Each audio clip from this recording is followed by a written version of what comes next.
Hello everyone, and welcome back. We are back with more of Phoenix Wright Ace Attorney, Trials and Tribulations. And we're still in the middle of our reinvestigation into the murder of Greg Elg. Greg however you say his name. And we met some very interesting people. So, yeah. Anyway, let's continue. But one of them is giving us the silent treatment via Cyclops. So, anyway, yeah, we left off with this guy, but I think I was pretty much done talking to him. Let me go through some of my evidence, though, just to see if I missed anything.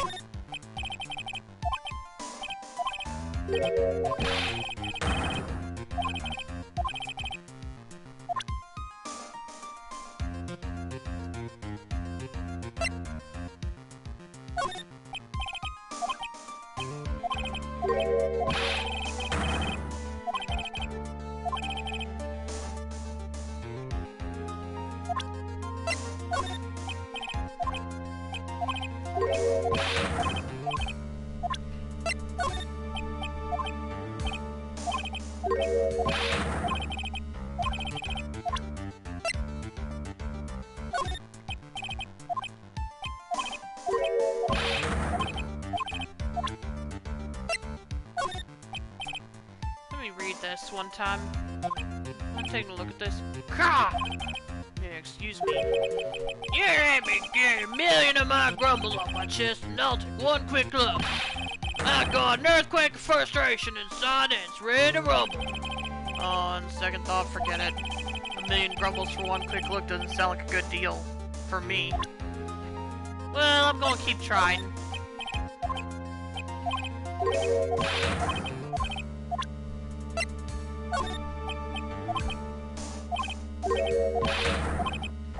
Just to make sure I'm absolutely done with him.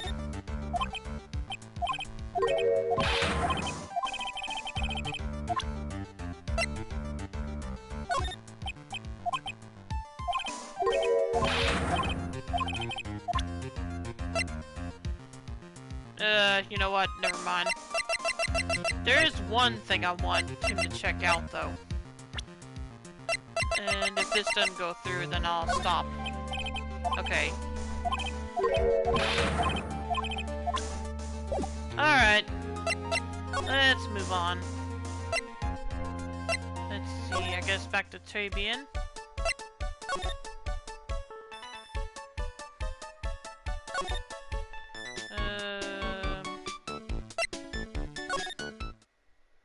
Oh, okay, here we go. January 7th, Tribune Kitchen. Looks like Mr. Armstrong's out again. But the place is open for business. You can't have an open restaurant without a chef! Hey, it's not my fault, Nick. Don't take it out on me. Only a couple of minutes after the incident happened, Mr. Kudo left the scene, leaving Mr. Armstrong here alone.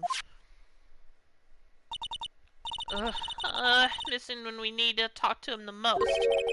Maybe he's trying to avoid us on purpose? Possibly.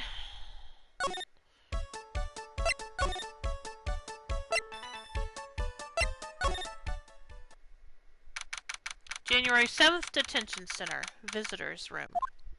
Oh, Mr. Wright! Hello, Maggie. So they finished questioning you? Wasn't it just unbelievable in court today, sir? I'm going to stay up all night and blog about everything that happened. How? In just a sec.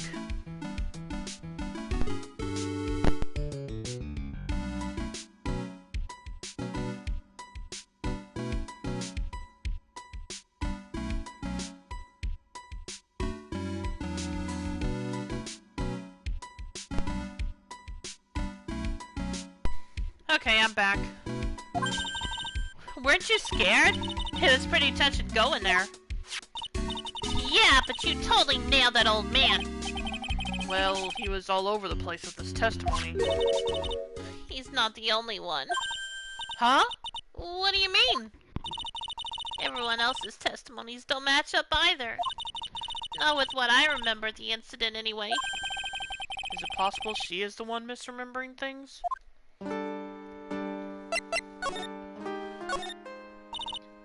Maggie, you know how you said that everyone else provided testimony that doesn't match up with what you remember? Yep, there are just so many things that don't seem to add up. The biggest contradiction is the other guy I saw at the victim's table. He was the one who slipped something in the victim's coffee. I'm sure it was him. But didn't Mr. Kudo testify earlier today that it was the waitress who put some white powder into the coffee cup? So, you really think it was this disappearing man that did it? Well, he's not the only thing that disappeared. The CD vanished as well. You know, the CD with the writing on it. Oh yeah, the MC Screwdriver album, right? It was MC Bomber, Maya. The name was scrawled on the sports paper as well. I never did find that CD at the crime scene, sir. Or the victim's medication. That's gone missing too. Ouch, my head. This is getting way too complicated for me. You said that you passed out when the victim, Glenn Elg, my bad. I misremembered his name. Collapsed, right? Yes, it's so embarrassing. I mean, I used to be a cop. When I came to, the restaurant was buzzing with police. And before I knew what was going on, they arrested me, sir. So, between the time the victim collapsed and the time the police arrived on the scene, you have no idea what went on at Tribulations? No idea at all. Why? Is it important, Mr. Wright? The other witness, the old man from the park, was pretty much chased out of the picture. Chased out of the picture? What do you mean? Old CD wasn't inside the restaurant because he was told to go call the police. Exactly, and you, Maggie, were unconscious. That means Mr. Armstrong was alone in the restaurant for a brief period of time. No! You don't think Mr. Armstrong set me up, do you? When you consider the facts, it's hard to imagine that Mr. Armstrong isn't involved in this as well. It's like the master biting the paw of the dog that it feeds. Are you sure about this, Mr. Wright? Well, the old man said as much when we spoke with him earlier. I don't know. The things that man says don't add up for some reason, sir. Maggie looks like she's trying to figure something out. Maybe we should ask Maggie exactly what she knows about old CD. Well, let's see here.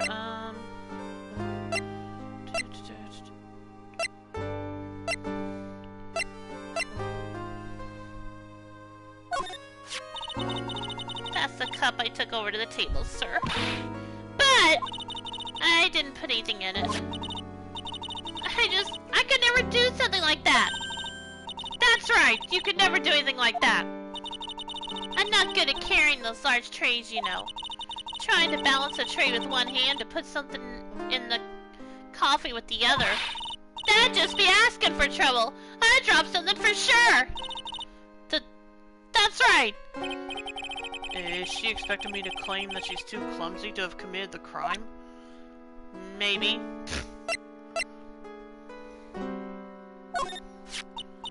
Oh yeah, that's from when I was carrying a customer's breakfast over to them. The ketchup splotch, you mean? My whole face was fire engine red thanks to that stuff. But you spilled the ketchup on your apron, didn't you? I don't see how... The ketchup-covered omelet went flying and hit the customer in the face. Oh, talk about a tomato red face. Makes me wish I could have seen it myself. Yeah, I guess. It was kind of a sight to behold.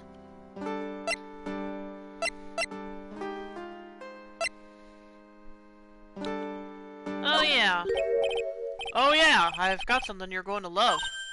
Really? What is it? A lunchbox just for you. Here.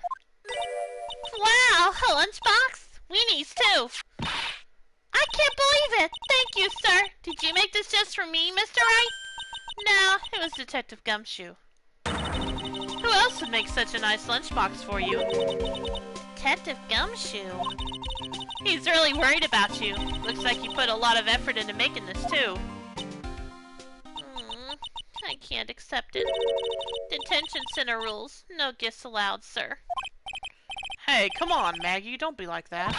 The rules are the rules. They'll lock you up if you break them. Somehow when the ex-cop-turned-waitress says that, it seems a whole lot scarier. And anyway, I hate weenies! Oh, really? It's all yours, Maya. You can enjoy it with Mr. Wright. But... She's right. It's better than letting it go to waste. But... I guess so. Gumshoe's lunchbox eaten with Maya? Well? Well, how was it? That hit the spot. I love weenies. Oh, good. I'm glad I gave it to you then, sir. Well, sorry, Gumshoe, but at least I said it didn't go completely to waste. I know I used to be on the police force, but I'm incarcerated now. I don't pick up much information in here. All I can help you out with is the menu at Tribulations. Hey, come on, Maggie. Don't let your spirits fall.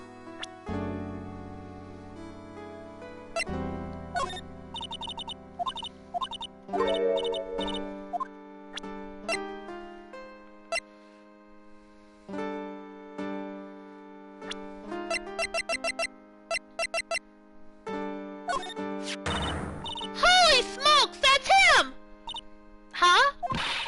That's your phony, Mr. Wright! Just look at that ridiculous suntan! For the record, I'm not sunburned like an over-dried tomato, so I don't know how. He told me he'd been on a business trip to Hawaii, and that's where he got the tan. I'm not hearing this.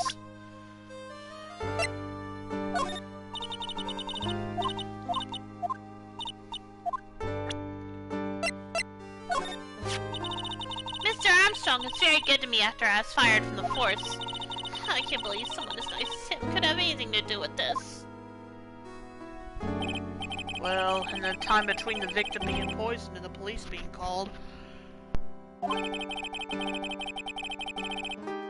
the only person who was on the scene and had a chance to do anything was Mr. Armstrong. There was no one else there.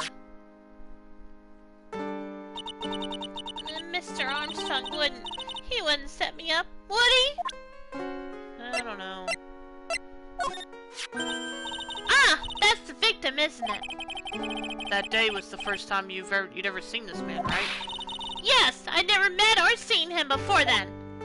I just happened to be the waitress who served him his coffee, sir. That's all. It seems he was a computer programmer. Really? I'm useless to the computer. It's completely hopeless. I don't know any computer programs.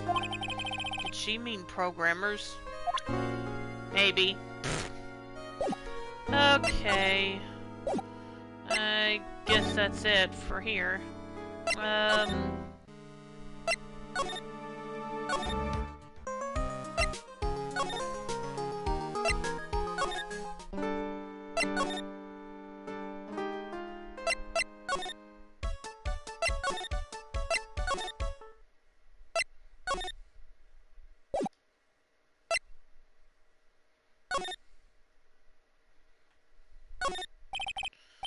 What's this? It looks like a treasure chest or something. Wow, look at all these little bottles. Oh, they're our aromatherapy oils. She's got so many, they're overflowing onto the floor. Let's see. 1, 2, 3, 98, 99, 100. They're all the same, too. Okay.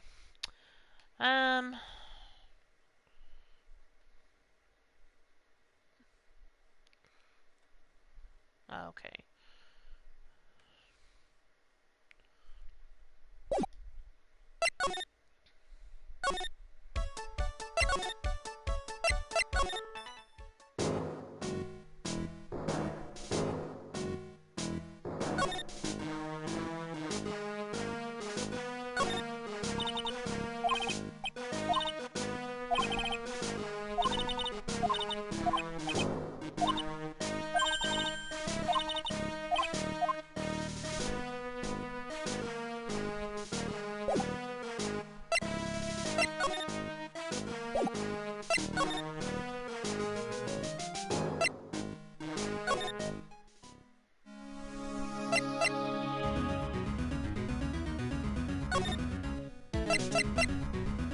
Head bandage. Wait a minute. I think I already did this, but let me double check. Take that!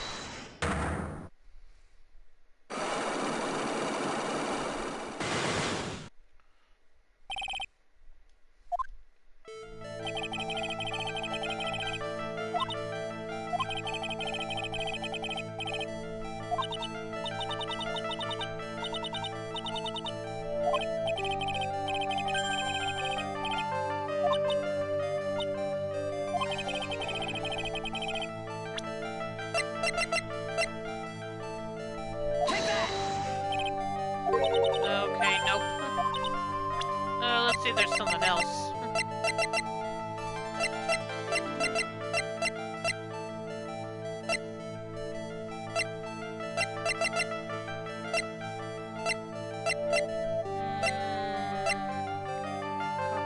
Oh! Oh!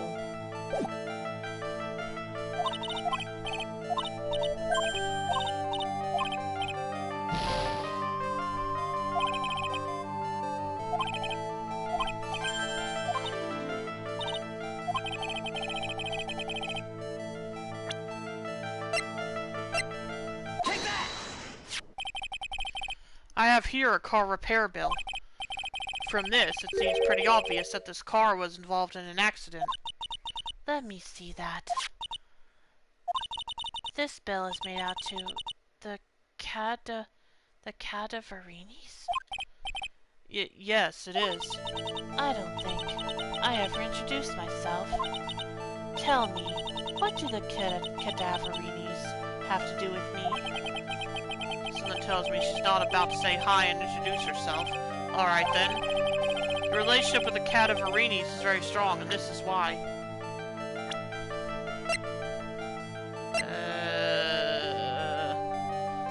Great.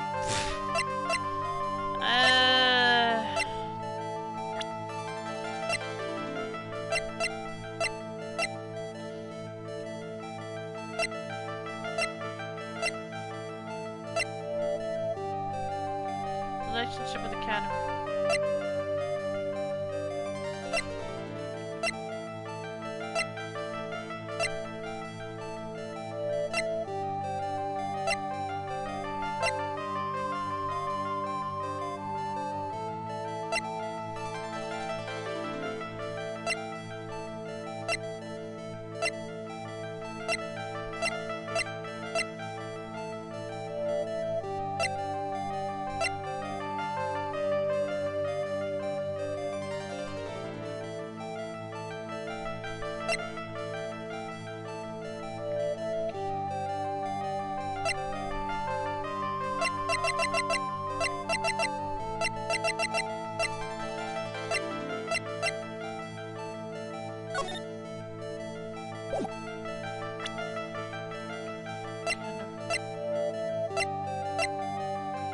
Relationship with the cat, and this is why.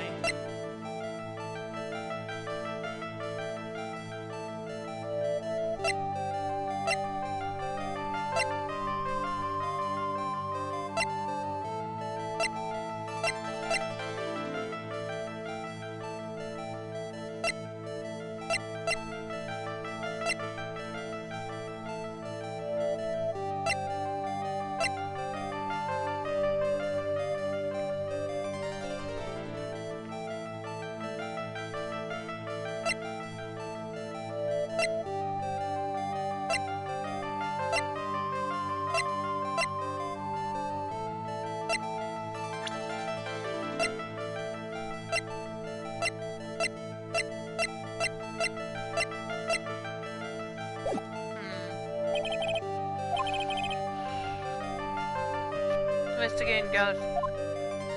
Yeah, only problem is where.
Potassium cyanide? I've never heard of that poison before in my life, sir! Okay, maybe I have. But I've never seen it before. That's the truth. I wouldn't even know where the nearest potassium cyanide dealer is in the first place.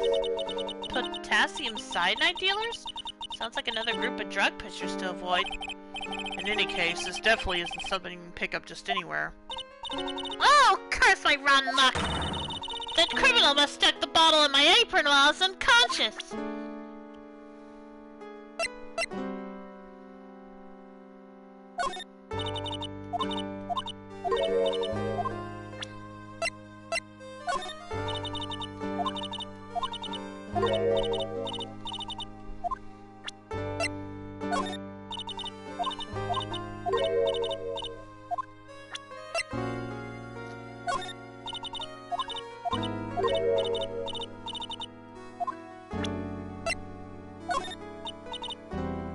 I feel much better after the trial this morning. I've been a bit of a courtroom proceedings addict for years now. It feels like forever since I saw a witness as slippery as that old man. He's not really that bad of an old man, though. Still, I feel a bit uneasy. Huh? I thought you just said you felt much better. Maggie, if there's something on your mind, you've got to tell us. Especially if it has anything to do with Mr. Kudo or his testimony. Roger! I'll spill it all and see what you make of it. Oh, okay. Is there anything about Mr. Kudo's testimony that stood out as odd to you? Actually, yes. The fact that he was even testifying to begin with doesn't quite what? Well, when I took the coffee over to the victim's table, it's true there was another customer in the restaurant. Yeah, we know that already. It was Victor Kudo. But I can't really say it was an old man. Okay, then how about calling him a really old middle-aged man? No, age isn't the issue. The other customer was a woman. Oh. A woman? Are you sure, Maggie? Well, I'm not 100% sure, but I think so. So, what did this woman look like? She was sort of creepy. And she had a kind of cackling laugh. Creepy? Cackling? Why do I get the feeling I've come across a woman like that recently? Okay, let's... Wrong thing. Let's see here. Oh, okay.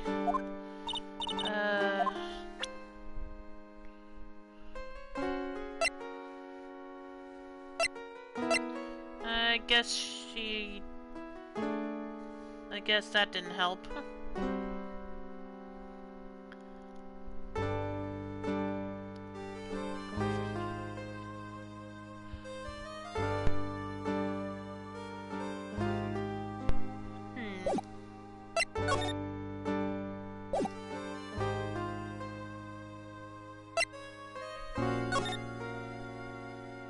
Her name is also a palindrome.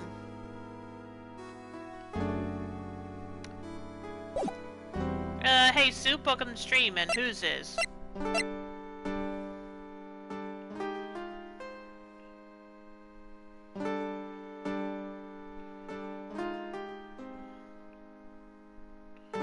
Oh, Lisa Basil, oh, okay.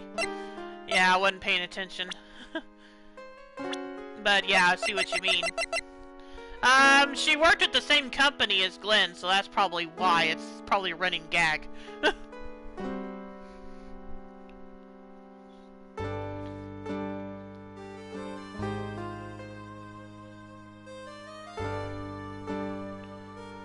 Well, okay, she was his boss, but still.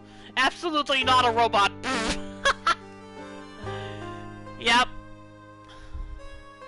Another palindrome time.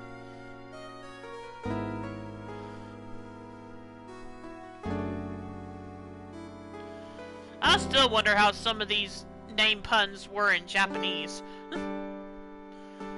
A dog, a panic, and a pagoda? Okay. That's interesting. And, since I have a little bit of an audience now, there was a bit of an announcement I wanted to make. It's a positive one, don't worry. Earlier today, I heard that there is going to be a demo for Scarlet Nexus coming out in a couple of weeks. In 1 week, if any of my viewers own an Xbox. Sorry, toss the K. Oh, okay. Gotcha.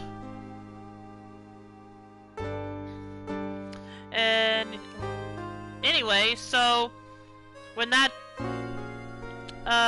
time comes, look for me to probably put aside a day or two, depending on how much content is in the demo, to play it on my stream.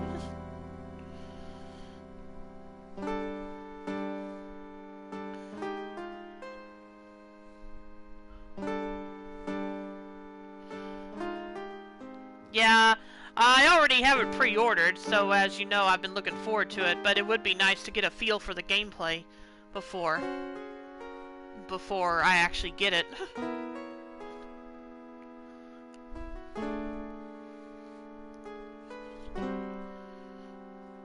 And as I said, if there's any Xbox owners in my audience, you'll actually get the demo a week earlier. So a week from today.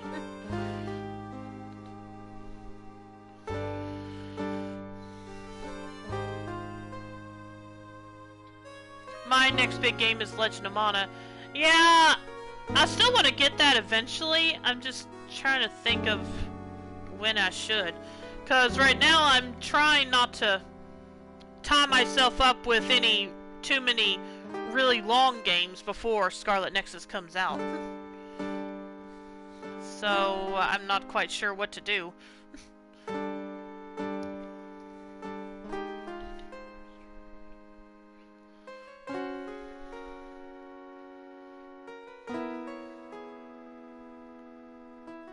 Anyway, let's see. Still trying to figure out some... I still gotta get some clues to break Violetta's Cyclops. But I feel like I've already done everything. She did say she saw a woman there, but that's about all she told us. And I even tried to present her profile to her, but she didn't give me anything.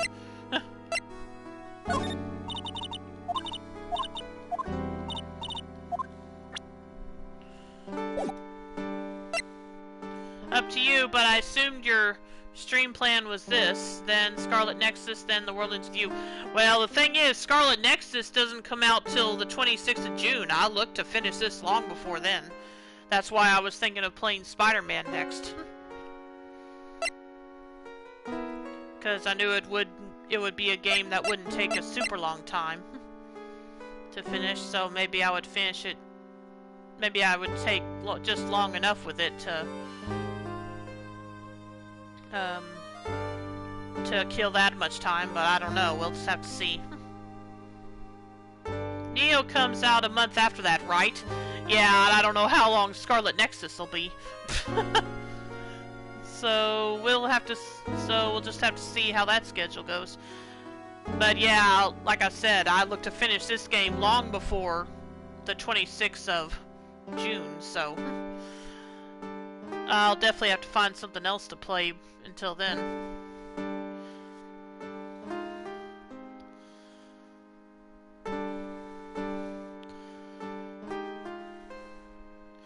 Anyway, like I said, right now, let's see. I need to figure out what else to do. Oh, okay. So just that little information I got from Maggie was enough. January 7th, Police Station, Criminal Affairs Department. The main server just went up in smoke! Oh. Why the heck isn't the press conference set up yet? The superintendent's here already. Press conference? Yeah, and there's a problem with the internet too. So, while I still doubt the rumored Switch Pro is coming, I'd buy one if it had dedicated Switch support. Oh, same.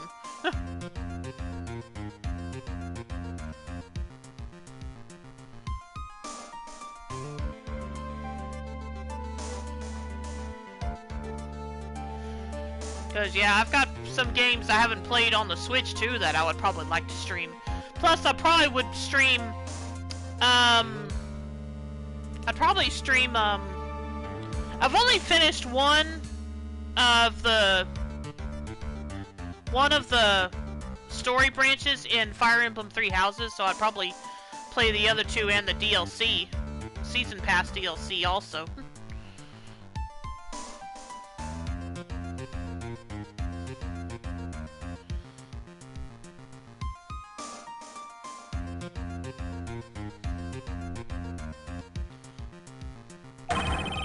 Alright, told you to stop using your computer, Chief! But I'm watching videos online. I'm catching up on my Asian soap operas. It's gonna have to wait, Chief. I'm throwing the switch. No!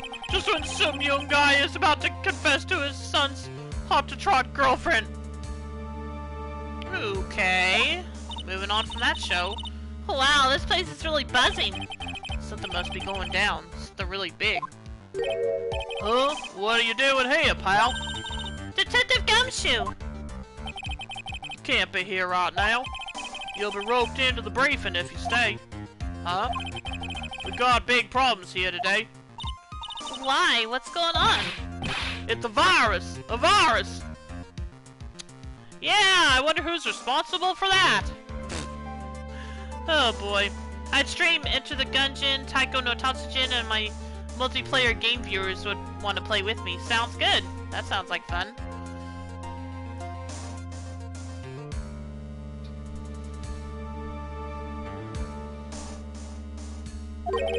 A virus? There's a virus ripping through the precinct's computer system, called it. But I really need to ask you some questions.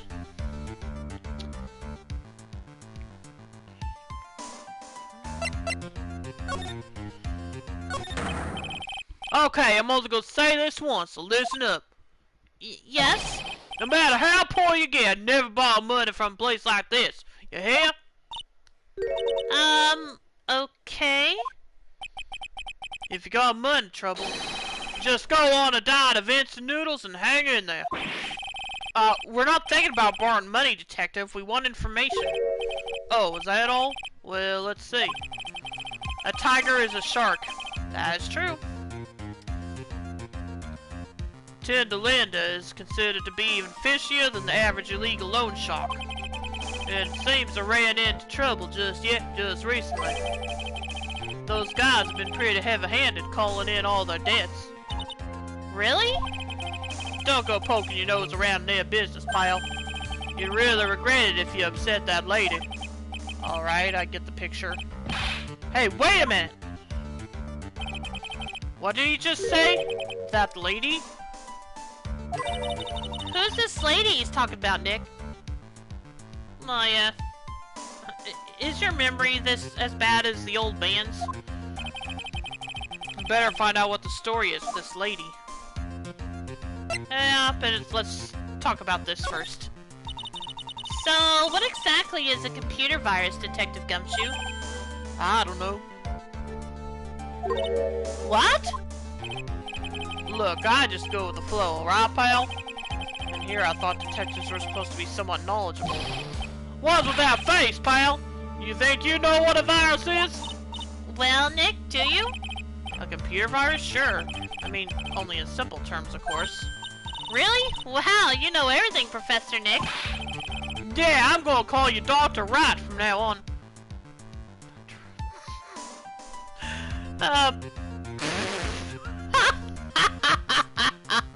Just remembered. Capcom game.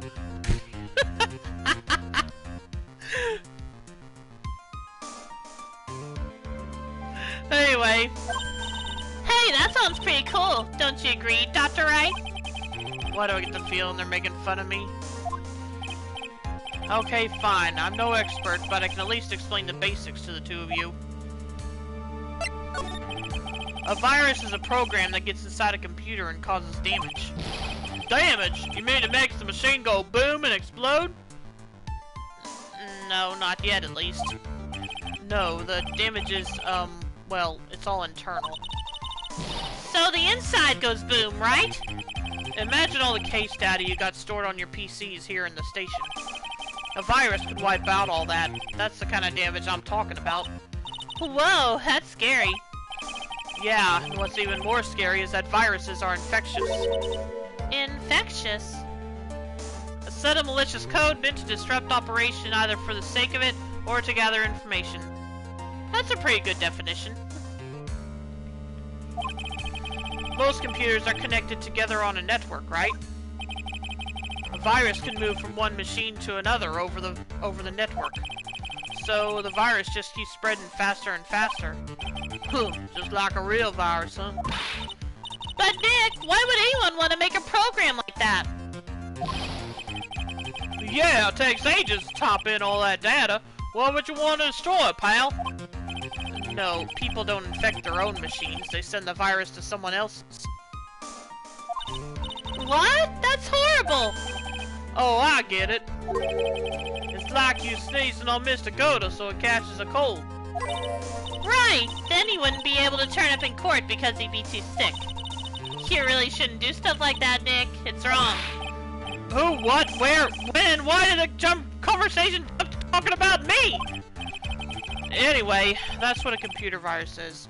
Bad program that causes damage. And all the different viruses have names, right? I kind of feel like I heard the name of the virus or caught somewhere before. Two.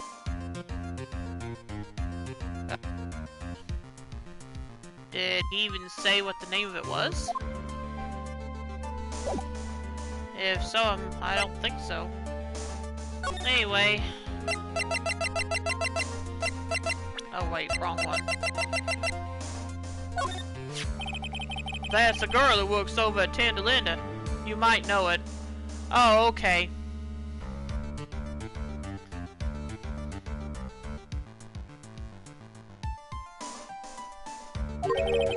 You want to stay away from her, okay? I mean it. She does look kind of unforgiving, doesn't she? That should be the least of your worries, pal. What's that supposed to mean? What could be worse?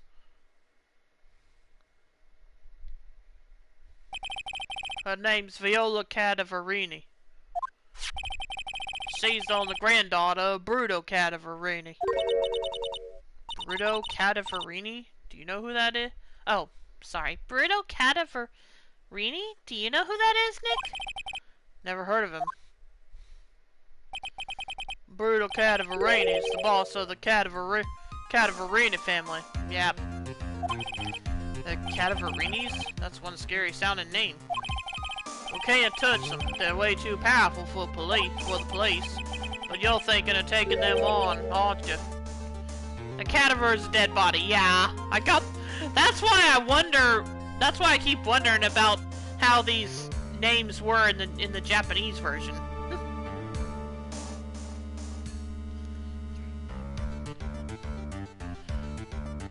Because things like Glen Elg and Lisa Basil, and then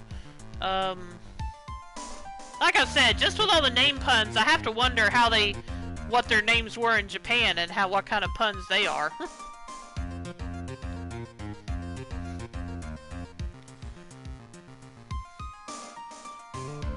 But you're thinking of taking them on, aren't you? No, I don't remember saying I was going to. I better get some more info out of Gumshoe about this family.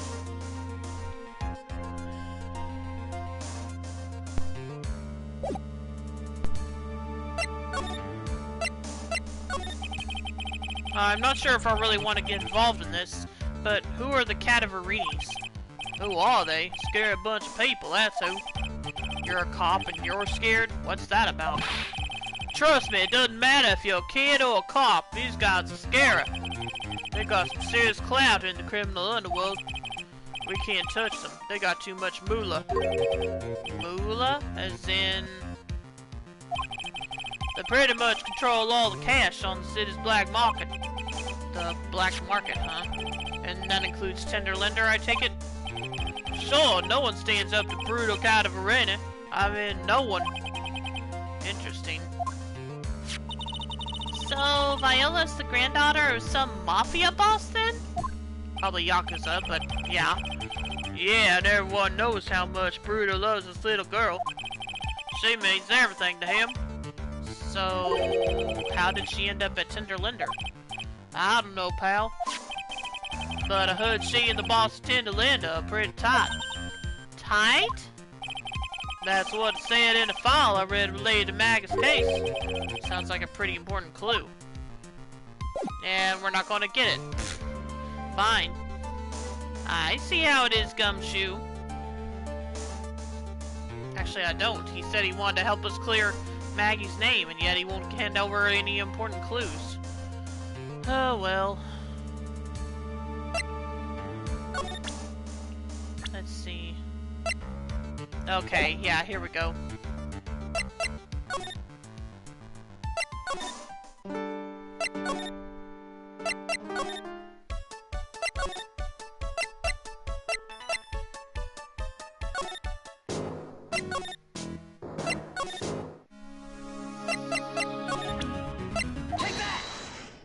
Let's see how much further we can get with this now.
I know exactly who you are, Viola Cadavarini. You sustained that injury in a traffic accident, didn't you? Well, there went one. It happened about 4 months ago. I was driving in one of our family's cars when someone pulled out in front of me. It was a motorbike or something like that. I don't remember it much. Anyway, I swerved to try to avoid it, but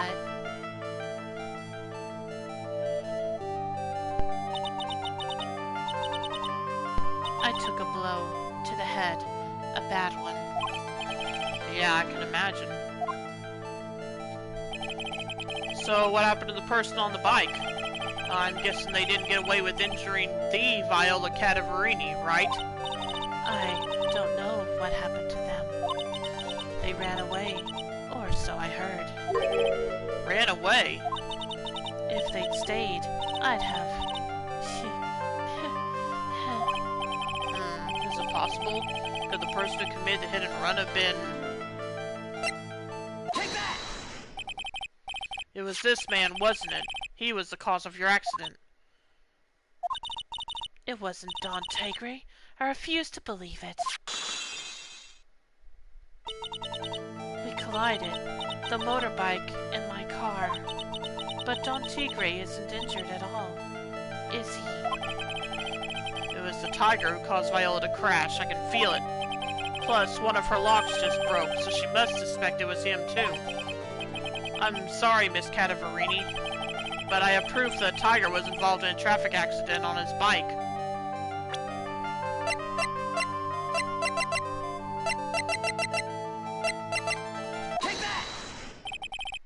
It's not exactly a motorbike, but Mr. Tigre rides around on a scooter, doesn't he? And you'll notice that the front wheel guard is badly damaged. Miss Cadaverini, you know the truth, don't you? This repair bill was paid by Furio Tigre. The Cadaverinis have known for ages who caused the accident, haven't they? It's possible. Perhaps. Somewhere inside me. I know that may be true. I knew it. But Don Tigre still saved my life. The operation was very complicated. It was very, very expensive. How much are we talking? Very, very, very expensive. Yeah, wouldn't it? Oh no, that's the car repair bill. Never mind. She seems kind of hesitant about giving me an actual figure. I should back off. Well, anyway, it was the tiger who paid for it, right? After I recovered, Don Tigre told me. He said he paid for the operation because he cared about me. I believe him. Really? But do you honestly believe that to be true? Do you want to know what I think? I think the reason he paid for the operation wasn't because of you, but someone else. Take that! Perhaps I shouldn't be saying this, but your grandfather, Bruto Cadaverini, controls a lot of dubious cash, right? And you are his beloved pride and joy. Sure, I don't know exactly how much the operation cost, but if you weren't the granddaughter of Mr. Cadaverini, do you think Mr. Tigre would have paid the money? $1 million. Wow.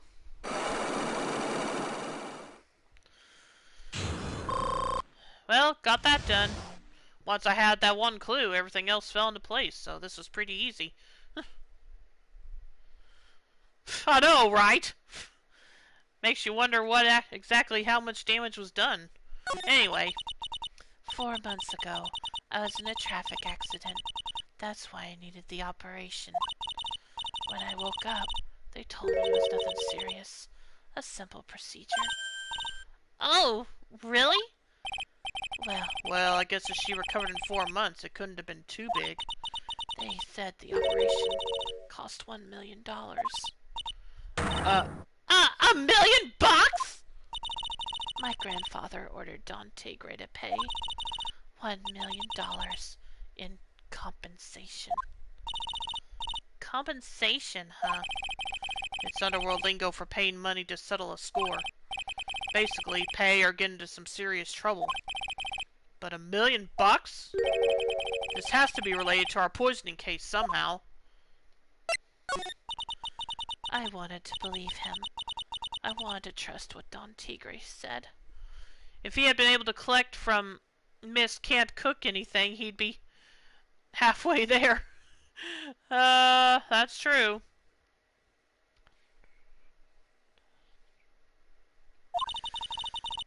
He said it had nothing to do with my grandfather being Bruto Cadaverini. I wanted to believe he helped me because he cared about me, not about my grandfather.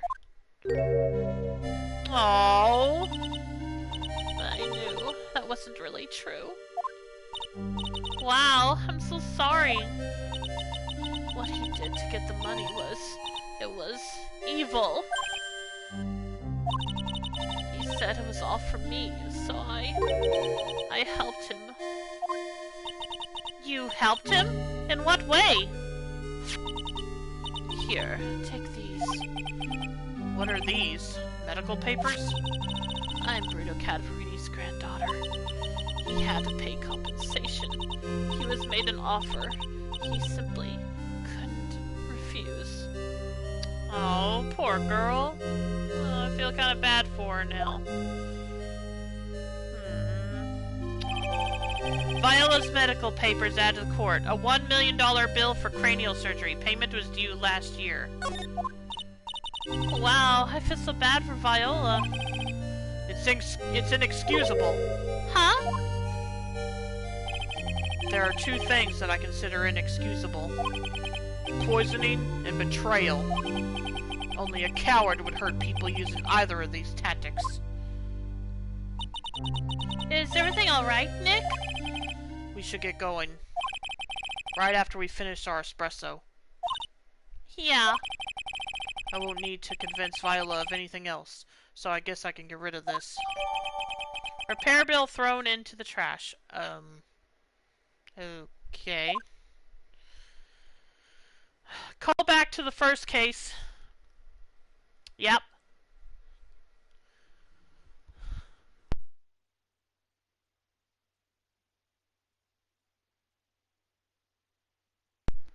Okay, I guess we're done here. And here.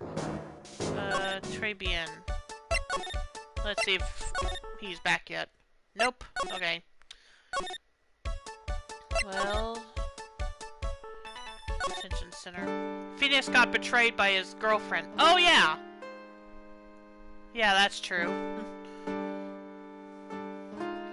So, this is a sore spot for him, I guess. Let's see.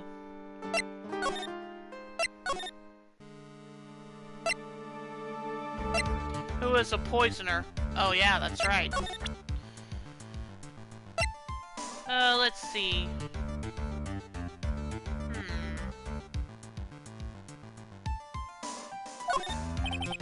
Oh, okay. Nope, not him. Oh.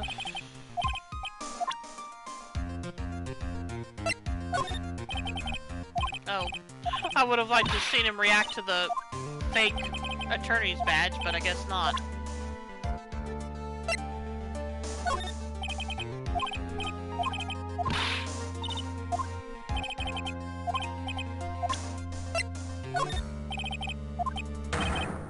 Oh! Well, crap. There's it! The stupid name! I remember now! I thought so. Here it comes.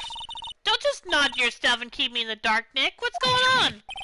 It's okay, Maya. You don't have to cry about it. The name scribbled on that sports paper and written on that CD. That's the name of the virus. MC Bomber. Oh. That actually makes sense. What?! Yeah, the virus that just infected every computer in the station, pal. It's MC Bomber. Can you give us any more details, please?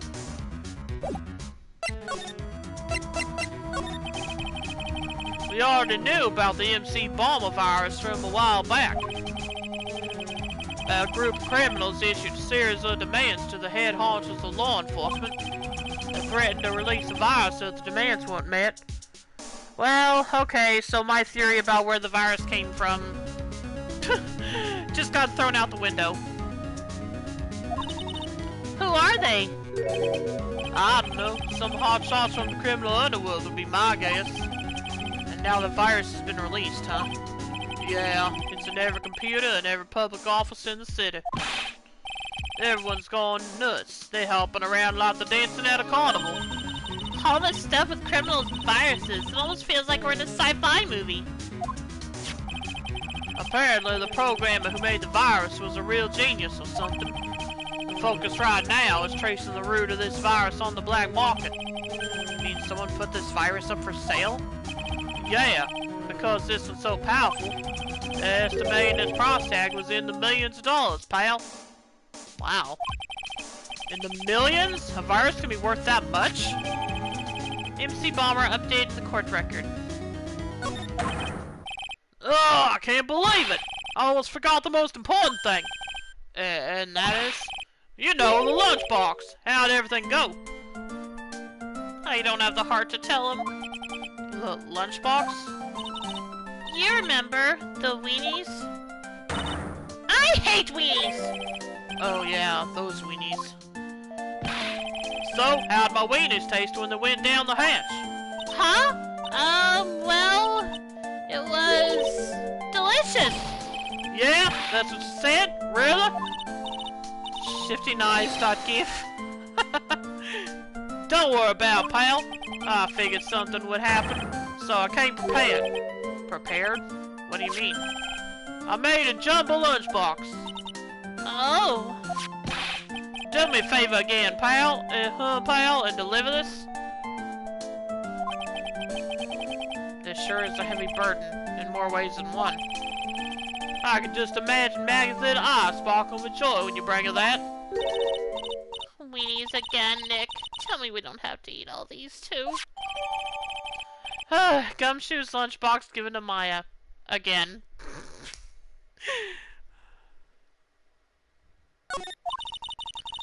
I really can't eat anymore. We couldn't save it for another day? Oh well. Then again, I never saw... Actually, I don't know. Never mind. I guess back to the detention center. Or not.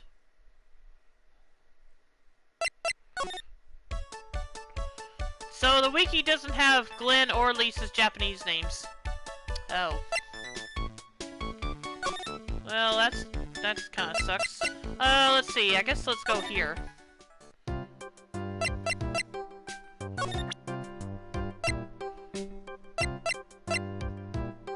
Oh. Never mind. However, you'll be interested to know Godo is still Godo. Oh, okay. What happened to the... Oh, wait a minute. Oh, okay, there it is. Would you mind taking a look at this? I'm sorry, that data is super admin restricted, desktop access, password protected. Super admin restricted, desktop access, password protected? What? This is madness! No, Maya, that is Sparta. She won't tell us unless we say the right code word. Code word? Sesame! If it's not Sesame, then it must be your mother's maiden name. That's how it always is. There's no point in having a password if it's always the same thing, Maya. I guess she just doesn't want to talk about this. Maybe we should focus on asking about Glen Elg. What do you say? Guess it's worth a try. About Mr. Elg. He was a top programmer. I would even say he was a genius. But he did suffer from one or two bugs in his personality. Oh? Like what? He was a bit of a loser. Perhaps that would be the best way to describe it. That's what got him into trouble. What's the matter? He was a top programmer. I would even say he was a genius. You already said this. So he is really no trouble at all. A model employee. Are we sure she's not a robot and that she may not be malfunctioning right now? Hey, wait a minute! Just now you said something about him being in trouble. We've got to find out what this trouble was exactly. On the other hand, if she did end up being a robot, maybe that would mean no Cyclops. She's being evasive. That too. About Mr. Elk. Was he in some kind of trouble? I'm sorry. Why would you think that? I thought you said something about it just now. You said he got himself into trouble because he was a bit of a loser. Okay, never mind. There went that theory. 3 Cyclops? Well, he's not 4. I guess Mr. Elg is like every other man with his own pile of secrets. Was that a Castlevania reference? Oh well. Let's see what I can do, if anything.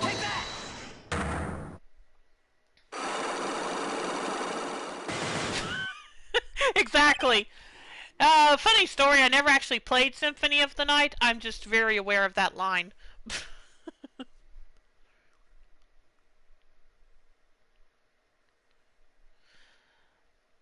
Glenn's troubles. So, how about you tell me what kind of trouble Mr. Elk was in? I'm sorry, sir, but we don't deal with troubleshooting here. Perhaps you'd like to speak to someone in customer service? What's she talking about? I guess I better just take a shot and see where it gets me. Miss Basil, let me ask you something. Did Mr. Elk's troubles have something to do with this?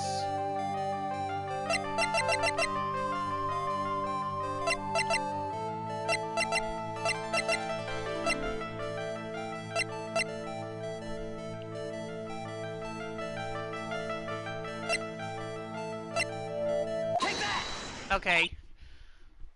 What is that? A bunch of horse racing tickets, all losing ones. With that many tickets, you could get $1 at the recycling center.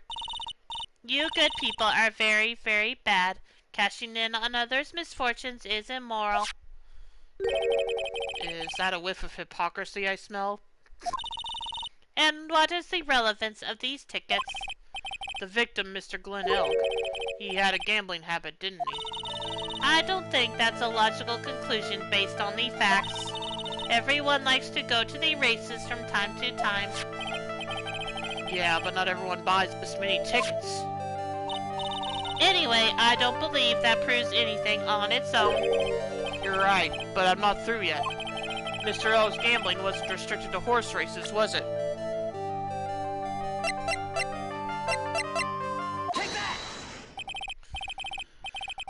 The lottery, horse racing, he bought a lot of tickets and lost a lot of times. That's got to have hurt his wallet pretty bad, don't you think? Maybe bad enough to be the cause of some pretty serious trouble, perhaps? No! You are right, Glenn did have a gambling habit. You good people must not follow his example, do you understand? Trust me, even if I wanted to, I don't exactly have the money to buy any.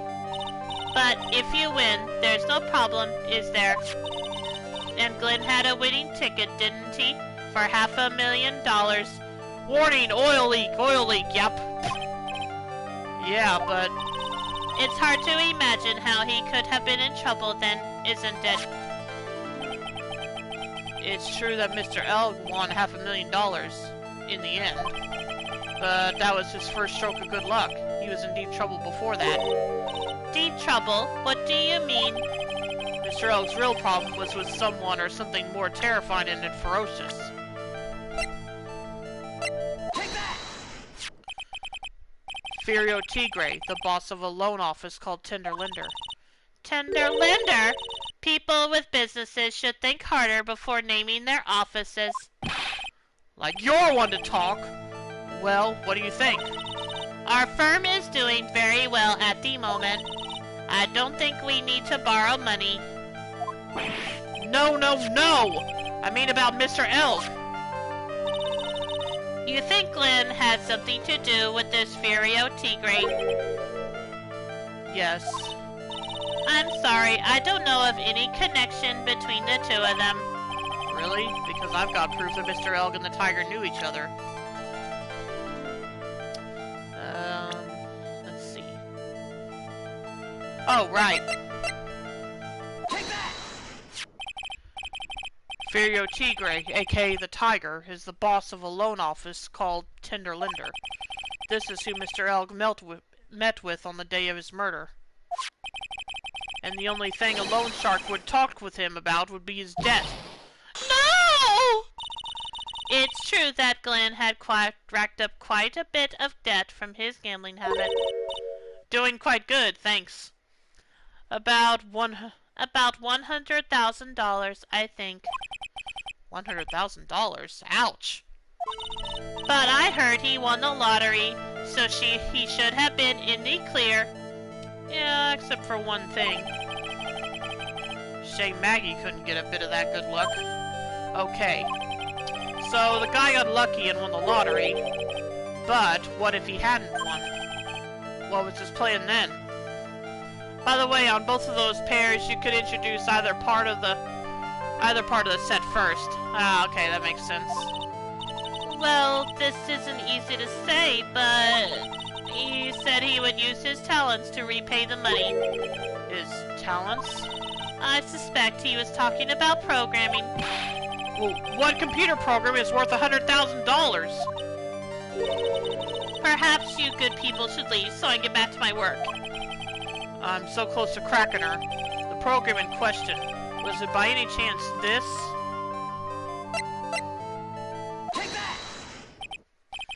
Well, this is it, isn't it?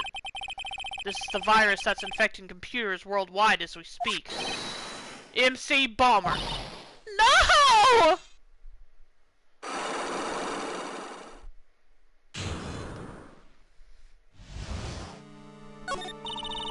Glenn's head had more processing power than any computer. Congratulations, smooth unlock. Yep, I think my first one. So I guess it happened to happen eventually.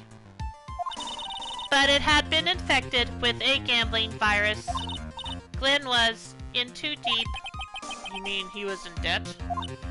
Yes, $100,000 in debt. Not an easy amount to repay. So...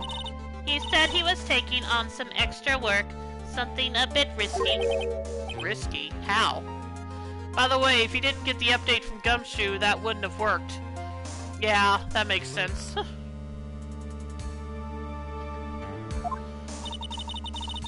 Maybe he was going to become a waitress at Tribulations? I doubt it. Where do you come up with these ideas? So, it's safe to say Mr. Elg was the creator of this virus, huh? Oh la la, I know, right? The MC Bomber virus, yes. It was a work of genius, in a bad sort of way, of course, but still genius. Something like that would probably fetch several $1 million on the black market. Inconceivable! Gumshoe was right for a change.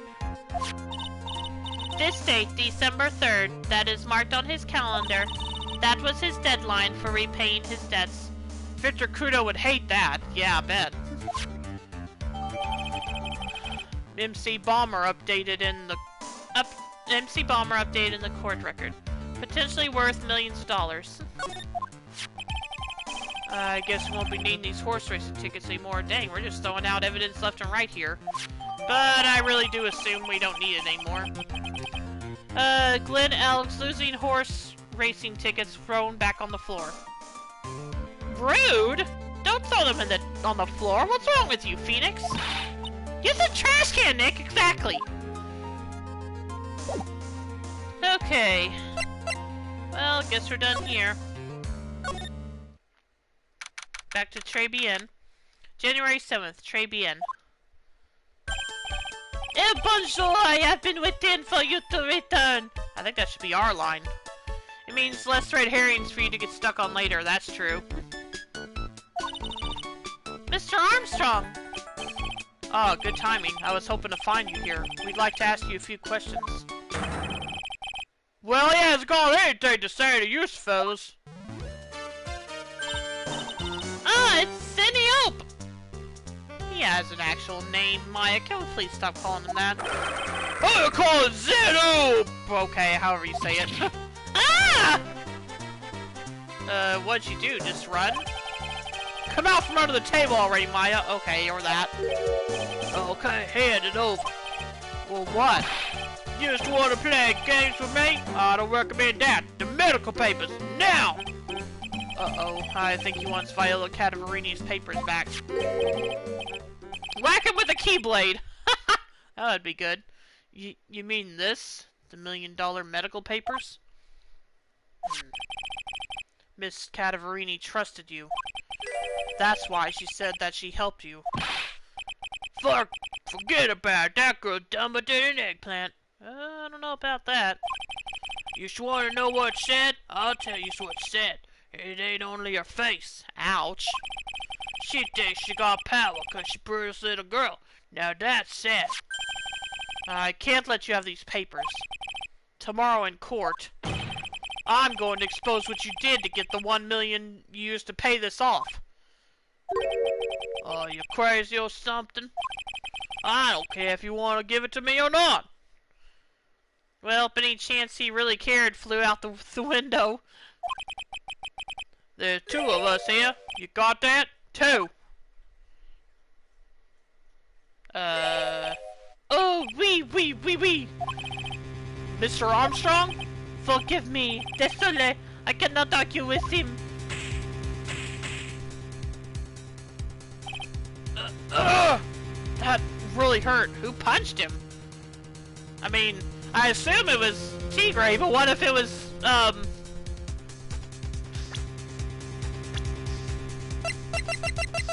what if it was Jean? I mean, he could have. He looks like he could have been strong enough to do it. Maybe. Who knows? Is that all you got? I'll be taking those papers now. Phoenix keeps getting assaulted for his evidence. I know, right? At least he won't have amnesia this time. Hopefully. Well, I'm starting to get that ladder. Well, wait! Don't take it too hard. Phoenix, right? Phoenix should consider getting mace/learning judo. Yeah, that would be good. That was so stupid. I shouldn't have let my guard down. Those medical papers were vital evidence. Oh no, Phoenix, are you okay?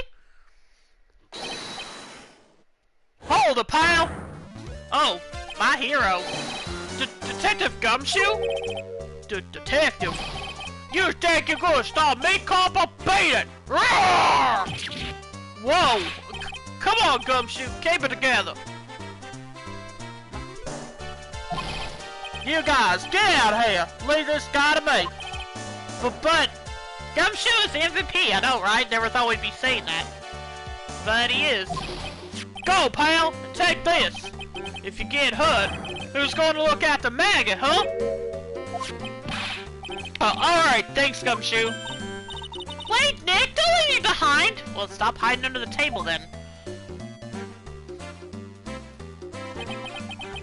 I'll get even with that guy tomorrow, in court. Tender Lender is going down. Well, I guess Phoenix didn't get hurt as badly as I thought he did, so that's a relief. To be continued. Okay.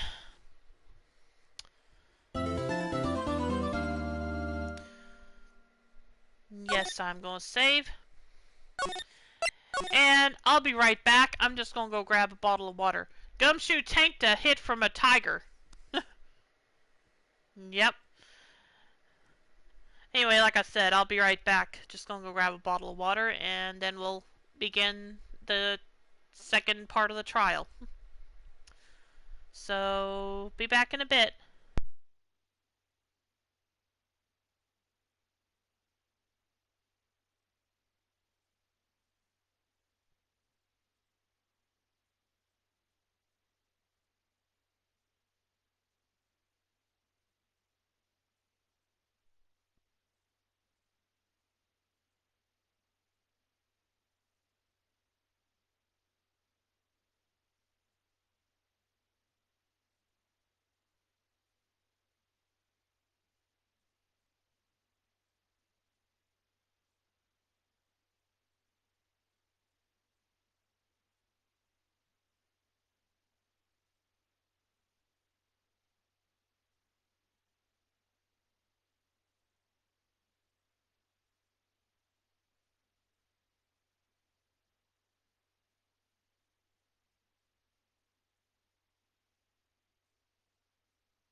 Okay, I'm back.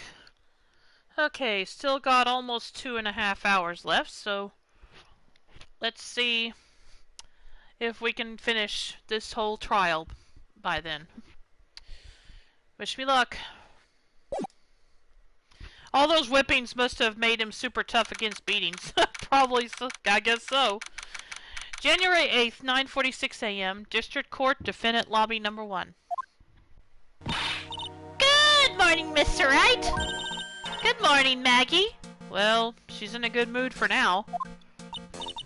So, what do you think is going to happen today, sir?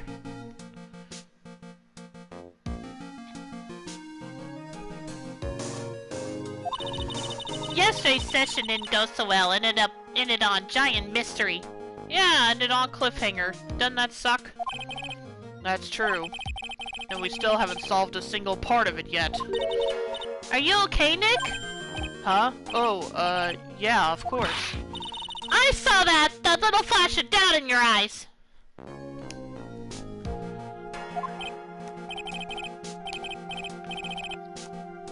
No, that wasn't doubt. That was, determination. Why don't I believe you?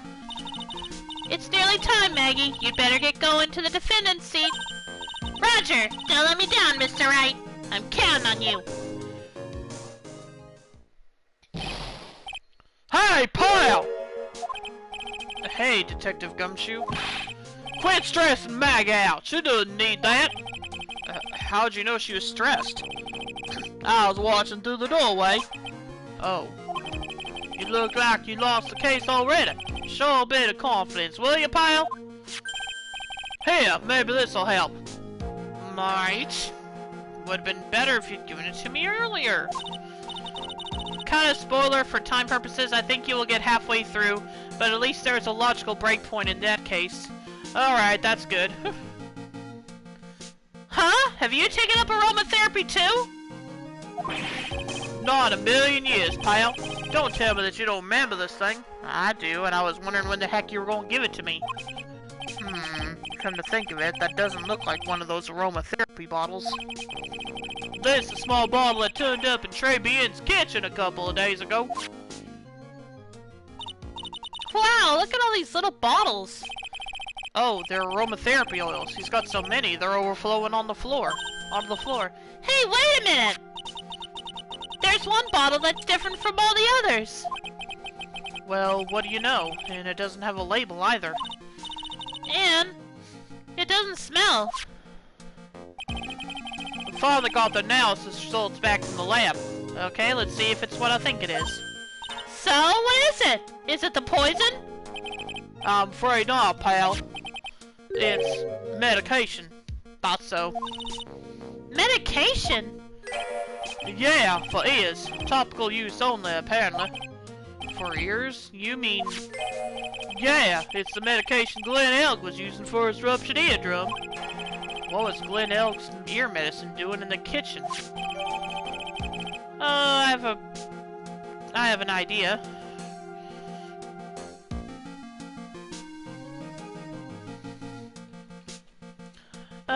Small bottle refiled into the court record. The victim's ear medicine found covered in unidentified fingerprints in the kitchen. You mean he didn't fingerprint the thing? Ugh. Fine. What about the unidentified fingerprints? Anything on that? Someone screwed up. Somebody had time to analyze the contents of the bottle. Screwed up how? Another hour and they might have gotten something on the prints, but... that's going to weaken its impact as a piece of evidence. Okay, pal, this is it. Make sure your defense is impregnable today, got it? Couldn't you lift the fingerprints and get them... Oh, forget it. Today's trial. I'm going to expose that guy for what he's done, or my name isn't Phoenix Wright. January 8th, 10 o'clock a.m., District Court, Courtroom Number 4.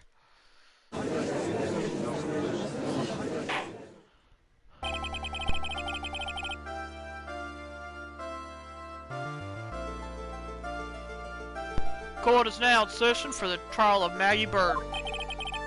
The defense is ready, Your Honor. Ready and waiting as always, Your Honor. Very good. Then we'll get underway at once. Yesterday we heard the testimony of Mr. Victor Kudo. He claims to have witnessed the defendant putting a powder into the victim's coffee. However, the witness's testimony was plagued with a number of problems. The mark on the rim of the cup shows that the victim drank it with his right hand, but according to the old man's testimony, he picked it up with his left hand. Thank you, Mr. Goto. Furthermore, according to the witness's account, the victim was listening to the radio with an earpiece in his left ear. Yet the victim's left eardrum was ruptured, which made him effectively deaf in that ear. It's amazing how many contradictions a single case can have, huh, Nick?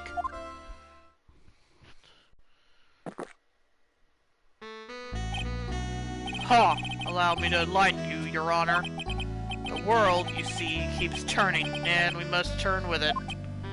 You've lost me already, Mr. Goto. Don't let the mysteries of yesterday mystify you today. Only losers think like that. You've got to change with the times. That's one of my rules. Are you implying that you've resolved these contradictions? You know the answers to these riddles? The old guy wasn't just throwing seed in here, he was throwing us off the scent. What? And today I'll prove it. Very well, let the first witness take the stand. Oh, hello. And you are? Oh, bonjour everyone! I am Sean Armstrong, the owner and head chef of La Tribulations restaurant. Enchanté! Forgive me for asking, witness, but are you a woman? Oh la la, monsieur! As you can see, I am Le Petit Pucky Gentleman, no? Okay, at least you know how he identifies now. Go those rules, get with the times. Yep. On the day of the incident, you were in... Number 2, do not interrupt my coffee. On the day of the incident, you were in Tribulations' kitchen. Isn't that right? Who is you, monsieur? Hmm? Everything feels right.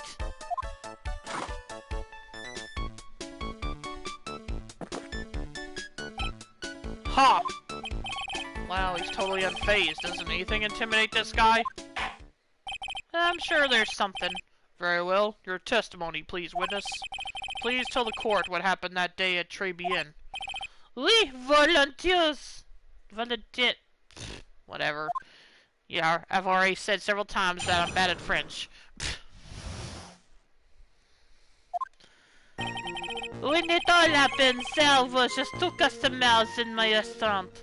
3, mock Phoenix's last name for underexplained reasons. Yep. Or unexplained. Anyway. I remember I was experimenting with some new articles that day. I like having a large mirror between the tables, for example. Oui, perhaps that is what the old man was looking at. The cup, the piece, and the glasses. He would have seen everything in reverse, no? Maybe. 4, finish every cup of coffee. Yep, all 17. 5, be kind, rewind! Mirror? Oui, un grand mirror, the most enormous mirror. And suddenly, the mystery disappears. Oh boy. Like I said, the world keeps turning, so roll with it. That would explain the coffee cup and the earpiece conundrum. The mirror would have made everything appear back to front. Even his pose is ridiculous, I know, right? What the heck? It's way too early in the morning for this to be happening to me. Maybe Phoenix needs some coffee. Now then, Mr. Wright, you may begin your cross-examination.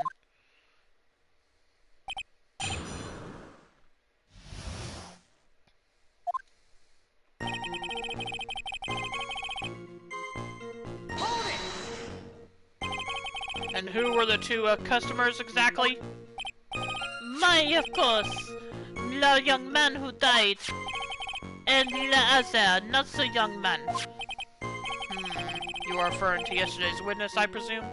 Goto would be happy to give him a steaming hot cup. Yeah, I'm sure he would. What about the other man Maggie says she saw at the table? Something tells me Mr. Armstrong isn't planning to disclose his existence. Yeah, to the face, exactly.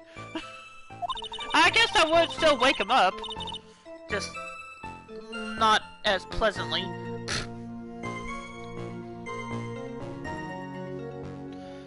We need some hard evidence first before we can bring him up, don't we? I guess I'll just have to try a different approach for the time being.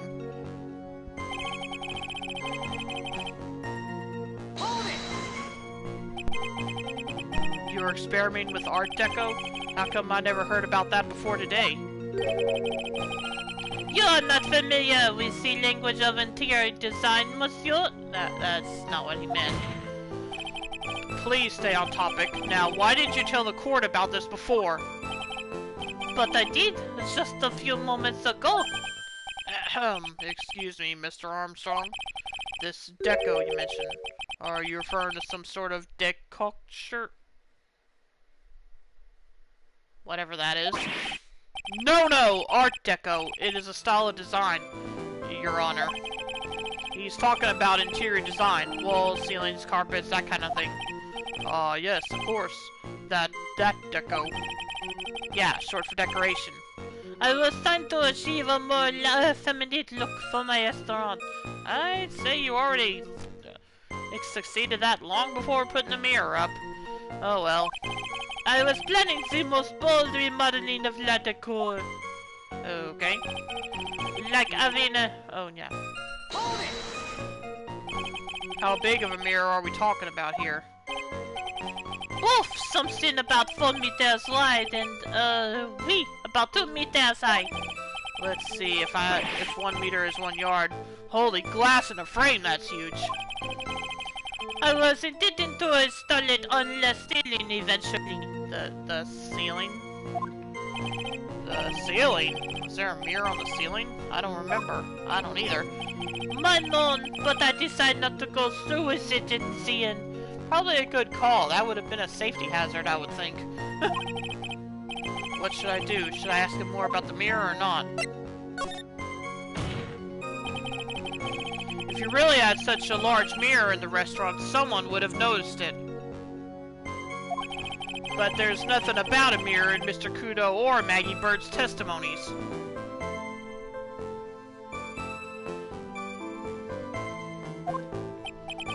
But...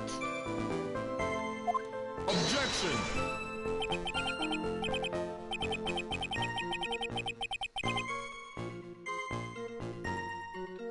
You didn't ask, Wright.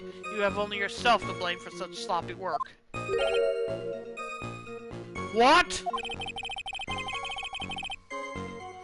A mirror was delivered to Tribulations the day before the incident. Really? As Mr. Armstrong testified, he was carrying out some design changes. And as it turned out, he didn't actually use the mirror in the end. This just doesn't add up. Even if a mirror was delivered to Tribulations, it doesn't prove that it was in the restaurant on the day of the crime. If you want to doubt someone, try look in the mirror. I'm sure the person looking back at you will be dubious enough. So the witness yesterday had seen the victim reflected in a mirror.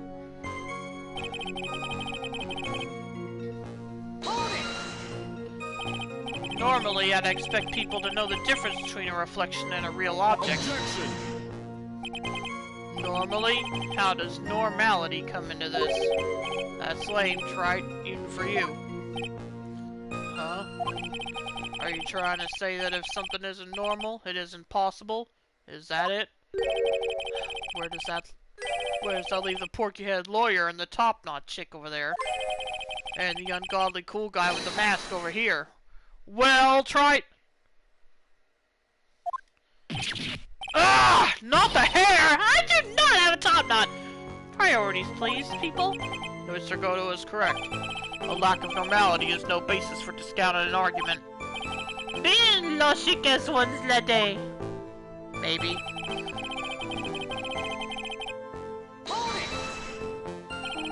Everything? You would have seen everything in reverse?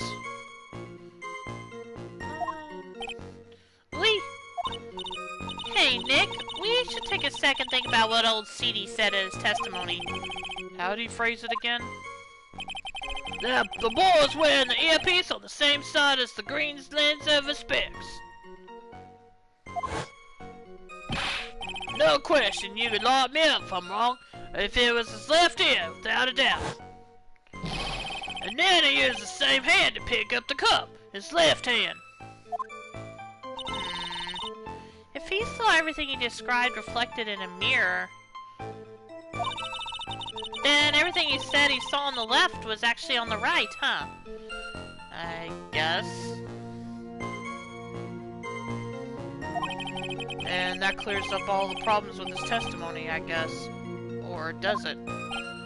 Huh. It's kind of hard to believe everything's the fault of a mirror, but... Do you think old CD saw everything through a reflection? If he did, it would explain all the contradictions in his testimony. But that just makes the situation worse for Maggie. There's gotta be something in that old man's testimony. We just gotta dig deeper.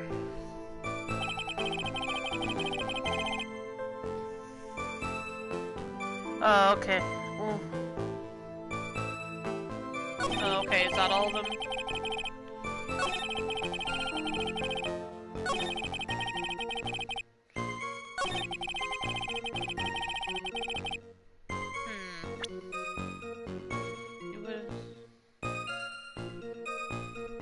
Like a play.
Just too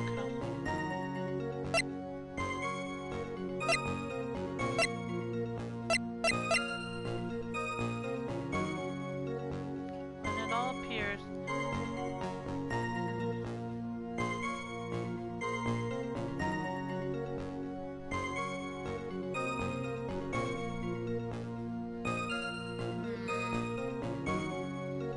What all happened there?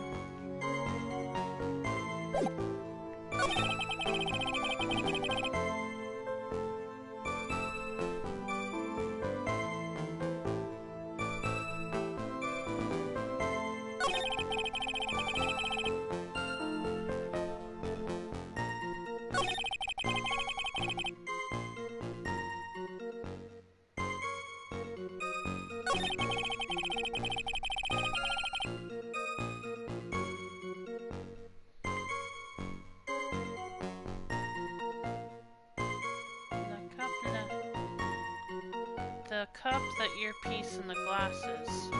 You would have seen everything in reverse.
You've got full health, so mum's the word for now. Yeah. Yeah, no problem.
Love that master drawing. Yeah, it's cute. Kinda wonder why he drew him. I guess he was a fan.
Between the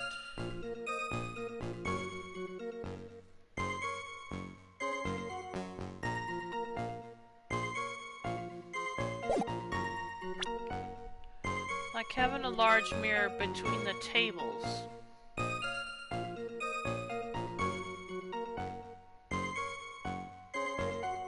Yeah, you say between the tables, but Old dude would have been at a spot down from Glenn, I believe. Yeah, he was right across from here, wasn't he? Right across from him.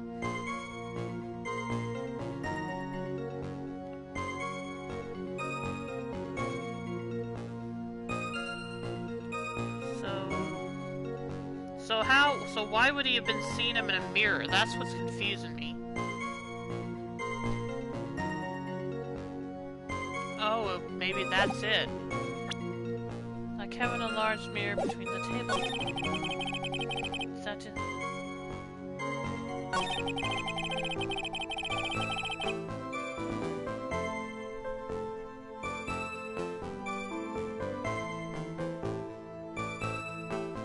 Now the question is which statement to press on.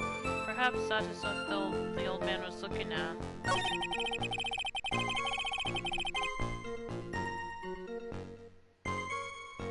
Well, like you said, I'm at full health, so... I'll give both a try.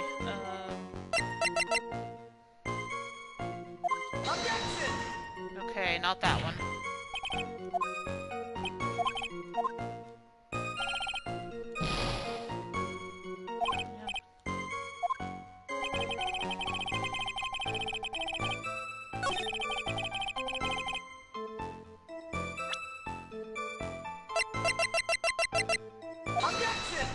Okay, that's not it then.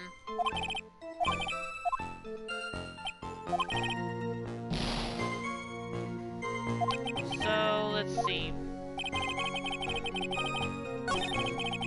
Like having a large mirror between the tables.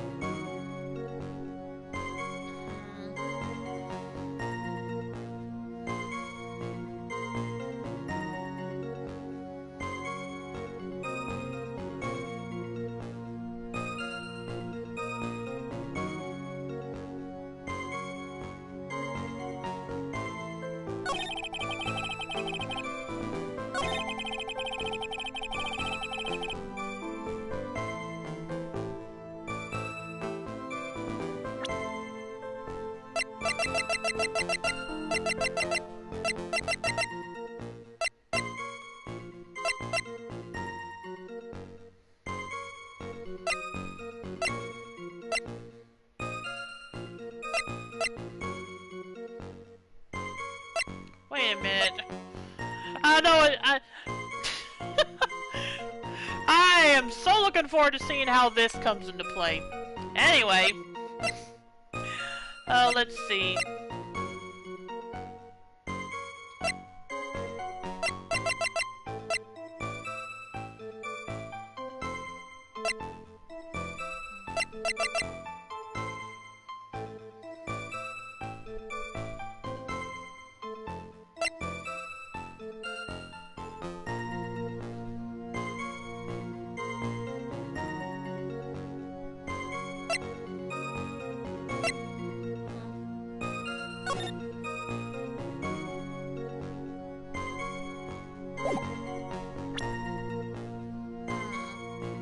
He would have seen everything in reverse.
minute.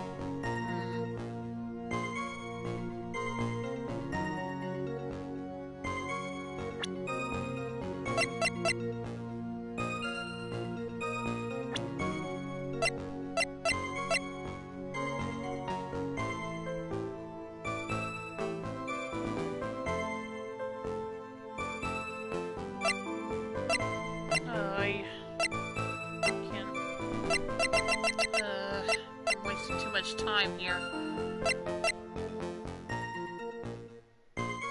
We're just seeing everything in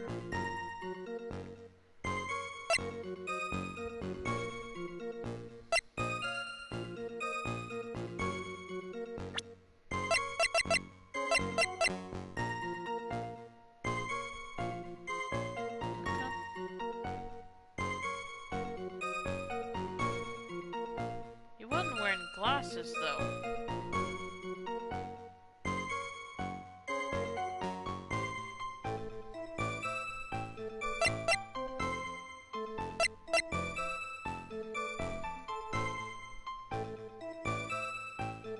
I mean, I felt like that didn't mean anything, but if he's still calling them glasses...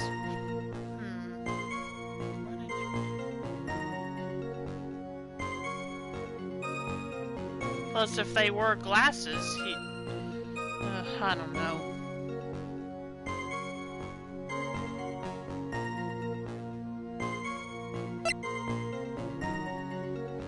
The cup... One thing I definitely remember about this case is that it's not uncommon to be in a position of, I think I know what happened, but how the hell do I say it? One thing I definitely remember about this... to be in a position of, I think I know what happened, but how the hell do I say it?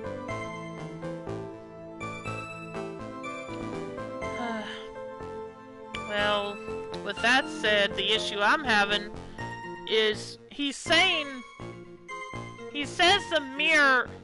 Hang on a minute. She's currently at 2 wisps, by the way. Oh, hey Ashi, welcome to the stream. Sorry, I have trouble paying attention to names all the time. The issue I'm having is, he says a large mirror between the tables.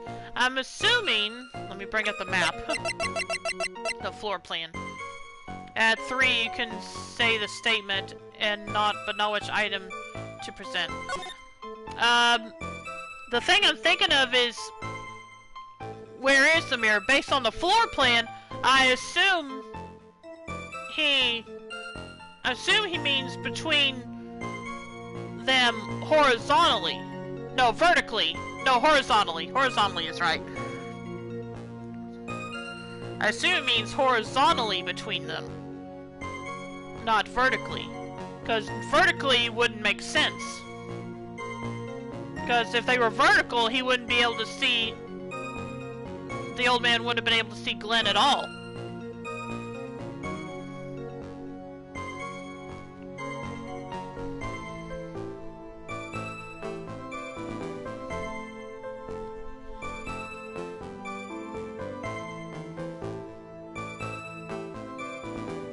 And hang on a minute.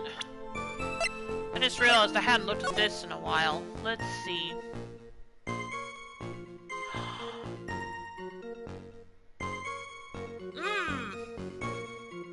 My thought was if it was vertical, you wouldn't be able to get to get from the kitchen to your tables. That too.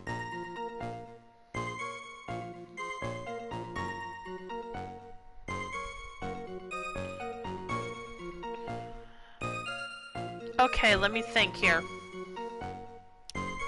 Because Phoenix said something earlier about proving there were no mirrors on the day the crime occurred. The crime was committed. Especially at Armstrong's girth level, that's true. Okay, let me think here.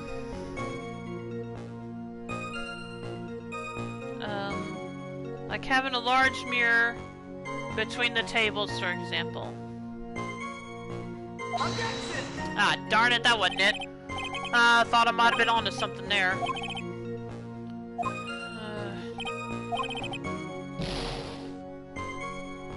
Okay, I remember I was experimenting with some new art deco that day. When it all happened, there were just 2 customers in my restaurant. Okay, point out the problem statement on request. Let me press the statements again. Who were the 2 customers?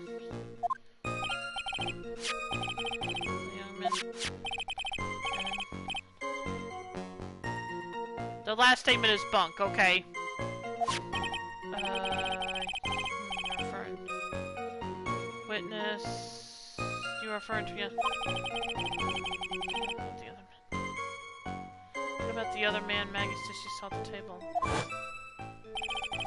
Someone tells me Mr. Armstrong isn't planning to dispose.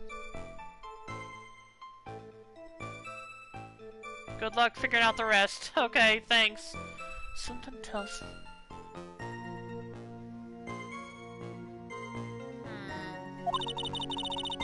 We need some hard evidence first before we can bring him up, don't we?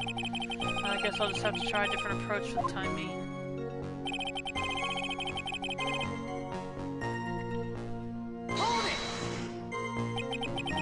We're experimenting with it.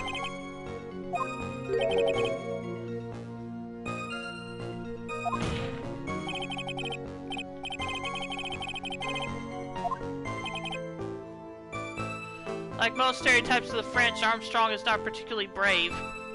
Fair point.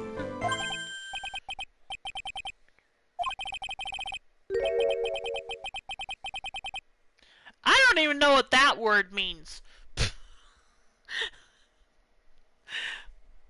Or no, I already said that, but... Dick.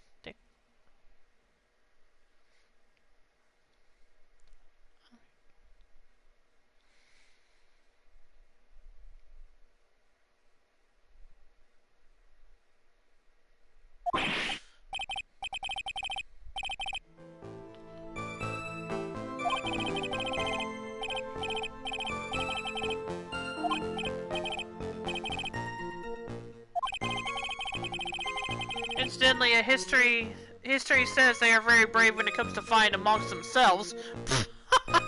Interesting. I was trying to achieve a more effeminate look. It's bold. Having a large mirror between the tables, for example. Want to hear a joke about the French military? Sure.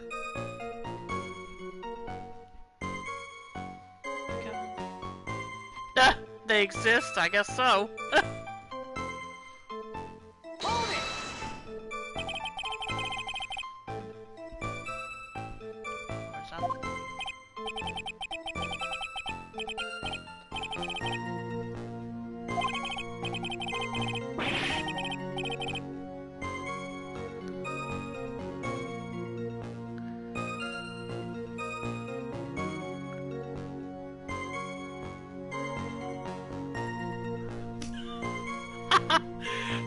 French tanks have 4 gears. Reverse, and full speed ahead. The last one is in case they get attacked from behind. Nice.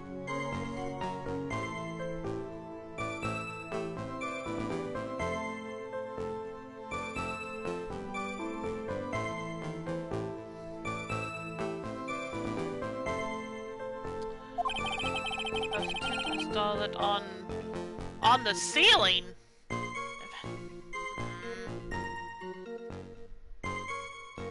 Wait a minute. I was intending to install it on the ceiling eventually.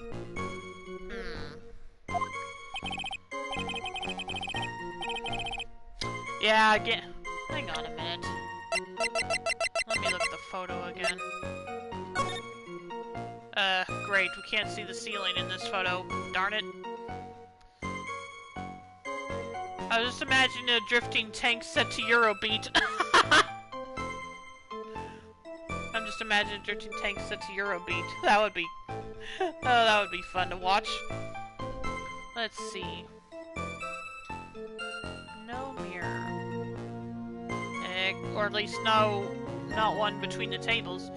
Did you know they had to shut down Disneyland Paris? Not surprised, but... Is it still shut down?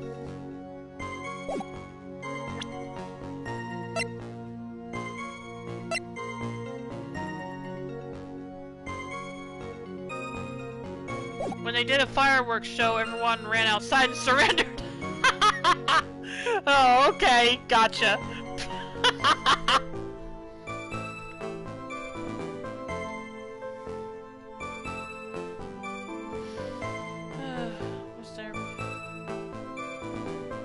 Was there a mirror?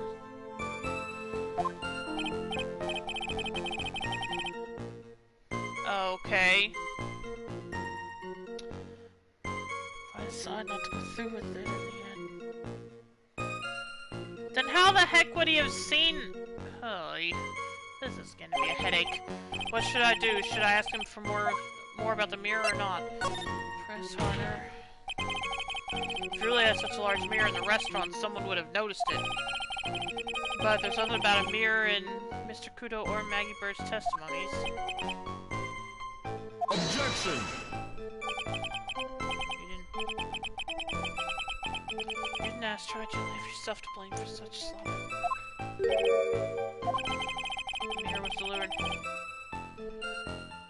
A mirror was delivered to Tribulations the day before the incident.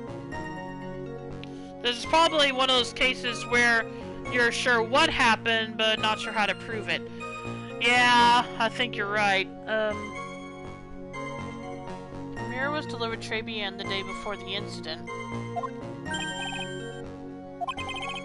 As Mr. Armstrong testified, he was carrying out some design changes, and as it turned out, he didn't actually use the mirror in the end.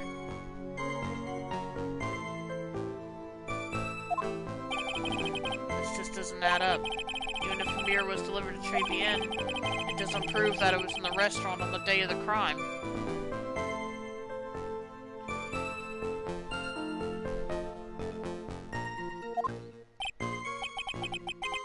If you want to doubt someone, try to look in the mirror.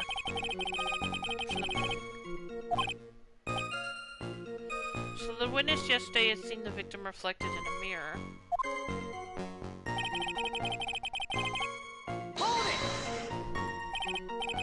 Normally, reflection in a real... Objection!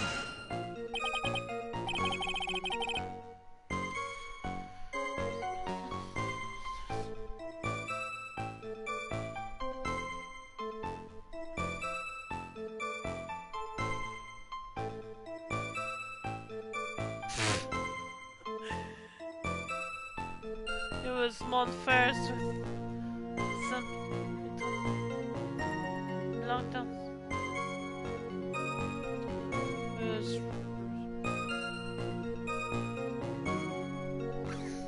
Is that a Pokemon Coliseum reference?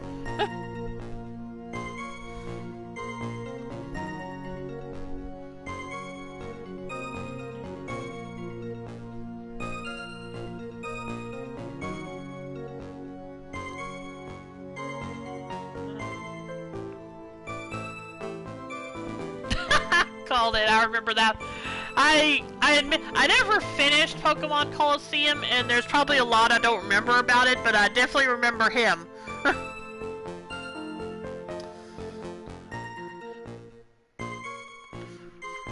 Probably because he was so dang annoying.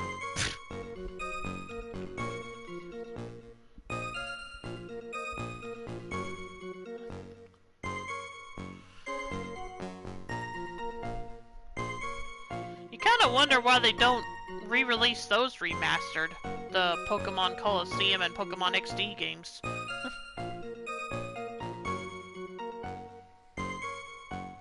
Which I never got to play Pokemon XD, sadly.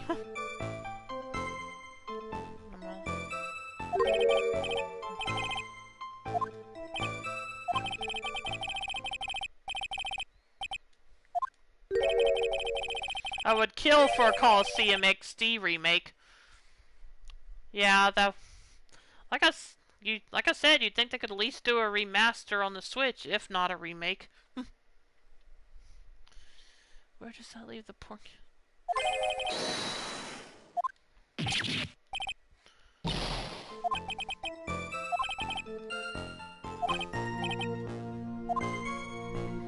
Okay, so that didn't lead. Everything? He would have seen everything in reverse? See, that's what I'm trying to think of. There has to have been something he wouldn't have seen. Hey, Nick, we should take a second, think about what else he said in his testimony. Okay, let me think here. The boy was wearing the earpiece on the same side as the green lens of his specs. No question, you can lock me up if I'm wrong, it was his left ear without a doubt.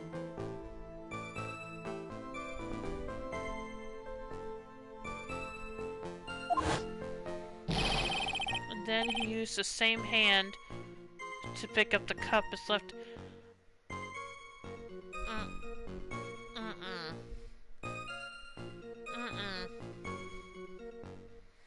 If any game from Nintendo justified a full-price HD update, but otherwise untouched as those games, yep.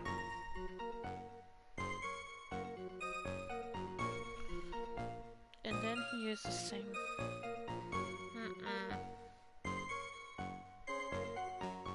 Cause the... If he was looking at it in the mirror, if he was seeing a reflection... Okay. I think I know what...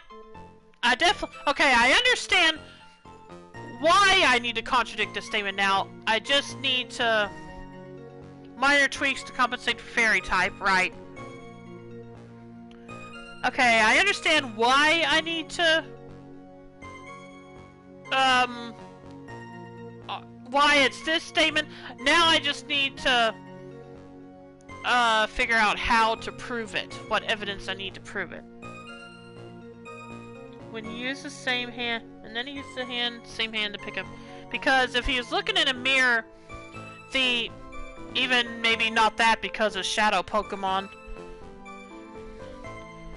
Oh, really? Okay. Anyway, what I'm trying to say is, if he was looking in the mirror, his display thingy, what he calls specs, would have appeared to be on the right.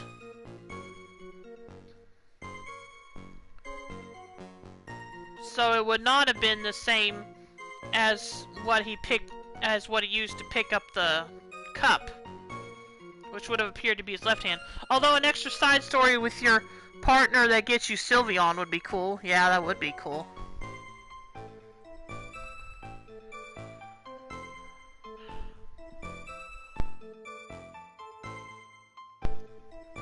Then he used the same hand to pick up the cup, his left hand.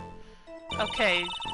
I'm going to look up exactly what to present. If you can describe what you're doing exactly, I'll tell you what to present. Sound fair? Okay. If you can describe what you're doing... What I'm trying...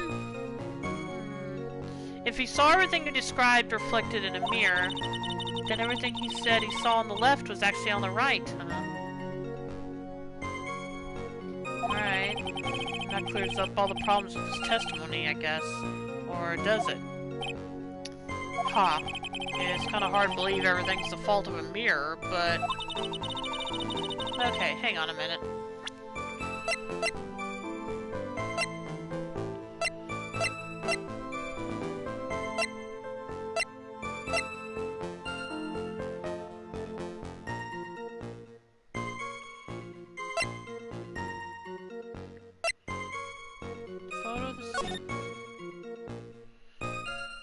Godo is a jerk store. Oh. Let's see. Soothing? Okay, looked it up. Okay, let's see here. I'm still trying to sort this out myself, but I'll let you know if I... Well, I don't know what I'm saying right now. And I don't think you'll think of it, not because you're dumb, but because old habits are hard to break. It mostly sells coffee and jerks. Ah, okay.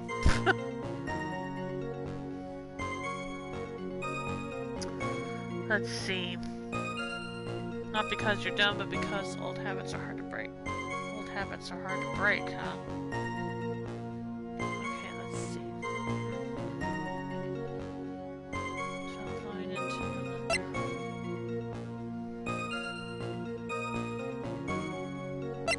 that won't help.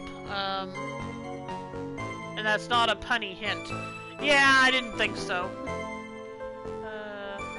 Because old habits are hard to break.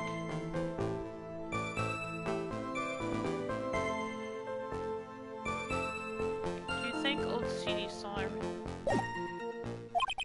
If he did, it would explain all the contradictions in his testimony. But that just makes the situation where there's gotta be...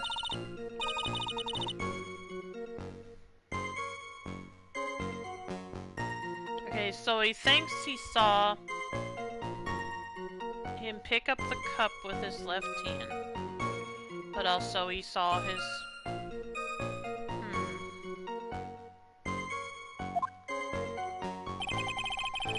Okay, hang on, let me read his statement again.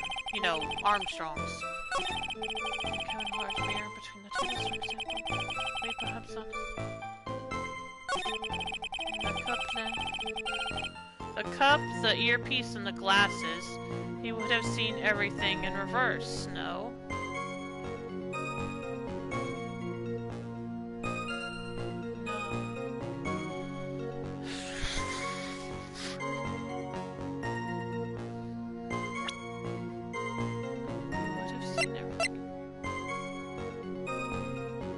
I'll describe what's going on here, and I'll rule if you have it enough to get the answer. Okay, what's going on here is... You would have seen everything in reverse. Well, the thing is... Yes, he would have. But he's saying he saw everything on... He said he saw the glasses in the earpiece on the left side, but the cup also on the left side, when we determined it was... that he picked it up with his left hand, rather, when we know we already proved it was with his right hand. I don't know if what I'm saying makes sense. I'm trying to explain it the best I can. And we also know the earpiece was not in his left ear, so... Let's see, so the only thing he... Like I said, I'm trying to figure out how to word this right. Okay. He did not see the earpiece on the left either because he had an ear problem at the time. The victim had an ear problem at the time. So he saw the earpiece on the right, on his right side, and also the cup was picked up with his right hand. But he thought both were on the left, but then he also thought the eyepiece was on the left. Which it was.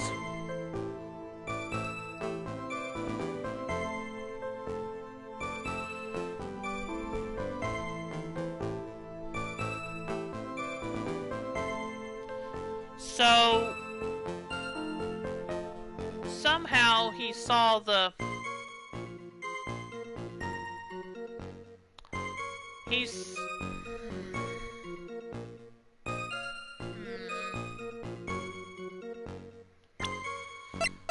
Okay, let me think. Not the crime photo, the map, the floor plans. Okay, he was sitting at this... He was supposedly sitting at this table across from where the victim was sitting. I think she understands what's going on here. Do you agree?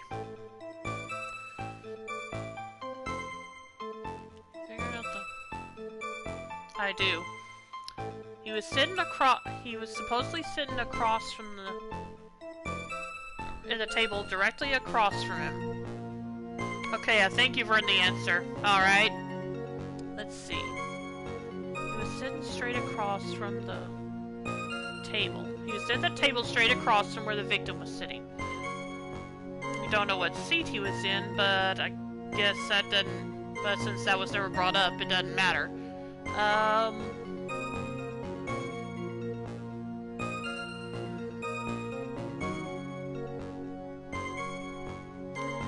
Wait a minute, wait a minute, wait a minute, wait a minute.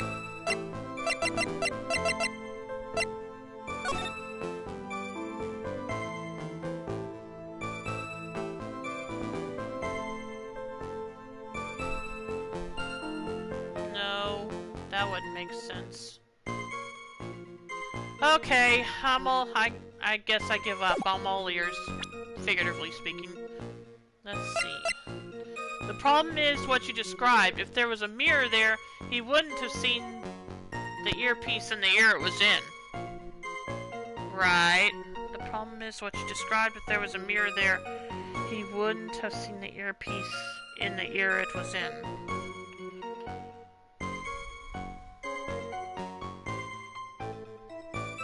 And the way you prove that is Glenn's profile. Right, because he was looking at him from the side. Okay, I actually thought about that. Yeah, okay, I understand, because truthfully, I did think of the profile. Left eardrum was structured towards the program for an LHMD over left eye. Left eardrum was ruptured. That's what I mean by old habits. You're in the habit of presenting evidence, not profiles. Oh, right. Gotcha. Okay. Objection! Yeah, it's kind of that I forget that it's kind of that I don't know. Like you said, I usually think in terms of evidence, not necessarily profiles. So, yeah. I mean, I did kind of break that habit when talking to Viola, but that's about it. Let's see. The coffee cup, the earpiece, and the HMD. Let's think back over Mr. Kudo's testimony for a second, shall we? The boy was wearing the earpiece. I was really hoping I wouldn't have to voice this guy again. Oh well. The boy was wearing the earpiece on the same side as the green lens of his specs. The earpiece.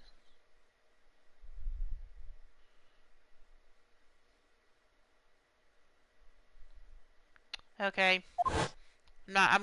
I'm just a little puzzled on how he thinks he even saw it. But okay. No question, you can lock me up if I'm wrong. It was his left ear without a doubt. So to summarize, we were told both the HMD and the earpiece were on the victim's left side. Now, if Mr. Kudo saw that as a reflection in a mirror, it means both the HMD and the earpiece were actually on the victim's right side. Right, okay. Is that the moon you see, monsieur? Now that you think about it, it is not so odd, no? Unfortunately, that's where we run into a monumental contradiction with the facts. If Mr. Kudo really did see everything in a mirror, why was it that the HMD is now on the wrong side of his head? Or, Mr. Wright is correct. If the witness genuinely observed the... dang it. Just a minute. Yeah, just a sec.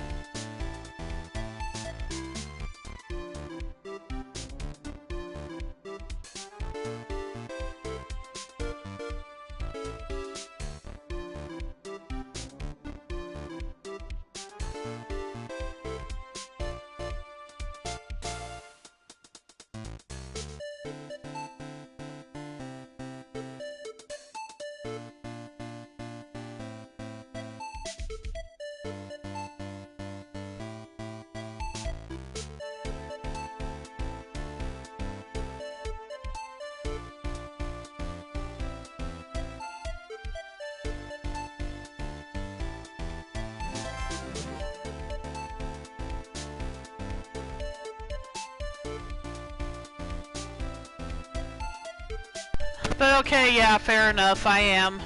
And I just don't... Like I said, I thought of it, I don't know why I didn't think to present it, or maybe I didn't think where to present it, I don't know. So, I don't know. It could be just like you said, because of force of habit. If the witness genuinely, not generally, If the witness genuinely observed the victim reflected in a mirror, then we would expect the victim's eyepiece to have been over his right eye. Objection! Well, really? What are you objecting to? How bitter. Trite, you should have a taste of this bitterness. It'll calm you down in no time. Or are we talking about your coffee, or something completely different? You don't understand the way the witness thinks.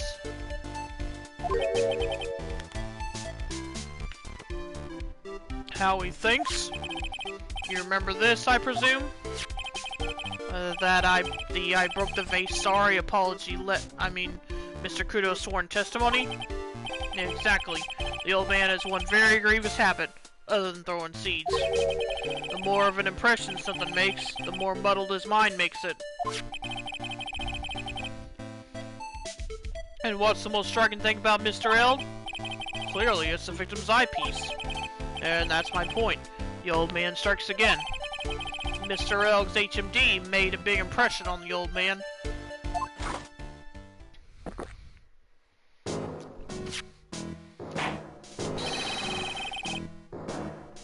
I saw the earpiece and those newfangled spectacles he was wearing. Oh yes, they were both on his left ear. Do you hear? His left ear! Okay. Ha, well, trite. Ugh, that's the worst but best impression of Kudo ever. Really? I wasn't even trying. Wow, I really thought he was old seedy for a minute there. Kodo's good. Okay, fine. Enough! I must agree that yesterday's witness was irresponsibly rash in much of his testimony. Bad luck, Nick. Looks like the boil of a contradiction you found is just a rash. Ugh. A mirror can't be beaten by a handful of seeds, nor can it lie. So, what exactly was the old man looking at? Fill us in, Mr. Armstrong. Go on, tell the court. We're all ears.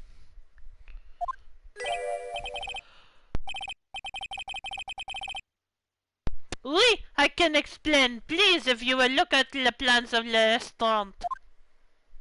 Please do. Oh. Hello, is everyone sitting comfortably? We're in a courtroom, can we? Oh well. La mirror, it was in the middle. Are you kidding me?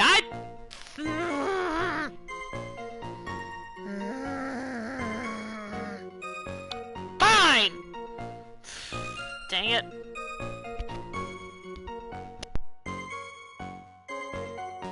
However, that does clear up one thing. Anyway, la mirror, it was in the middle of the restaurant, dividing the two halves. There is only one seat from which you could have seen an image of la victim.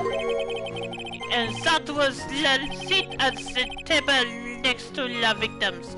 That was where the old man was sitting. Oh boy, what? Well, that's still...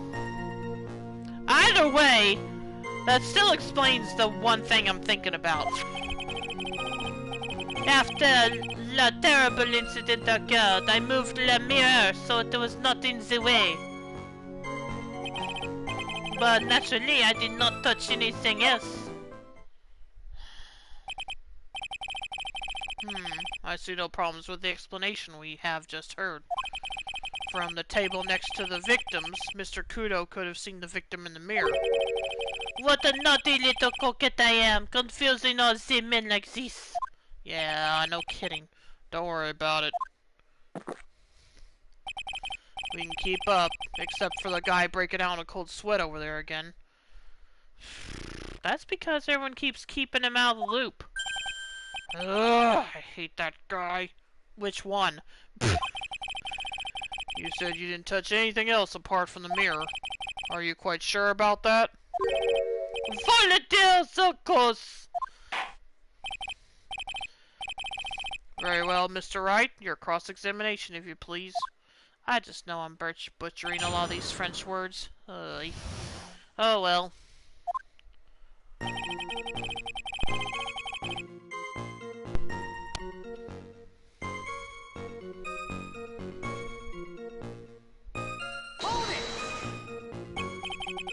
So, run this by me again. The mirror was here, correct? Oui? We? Really? Because I know if I were you, I wouldn't have put a mirror there. It would be in the way. Objection! Look who's talking, trite. Huh? You're obstructing my view, among other things. But, this is my seat in the courtroom! Tribulations' charm is that it gives you the impression that you are the only customer. Temporarily placing a mirror in that spot would hardly be in the way. Unlike you, trite. I tell you, monsieur, the mirror was there, in the middle of the restaurant. There is only one seat from which you,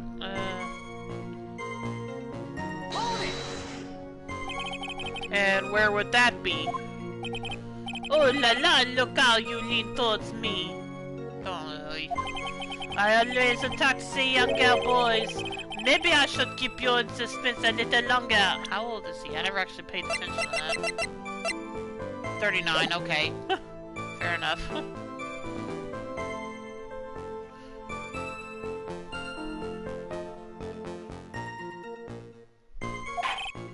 Mr. Armstrong, tell the court what you know at once. I attack the other ones too, you know. And some. Shall I teach you too?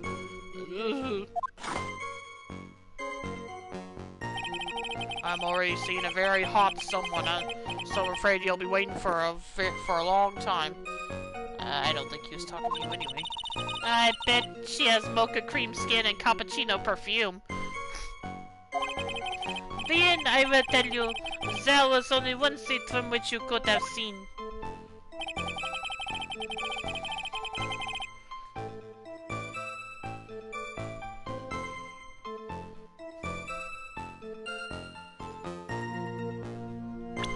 Did they update that map? No. Okay.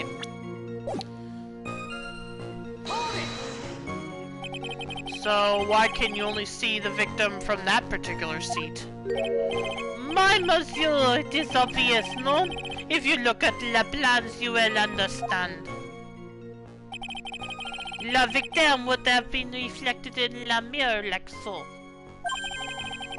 If you were sitting at the table next to him, you would see everything, no? So, that's the seat old Seedy was sitting in on that day, when the poisoning happened. The old man was sitting at the table next to the victim? Why does that seem kinda odd? I agree.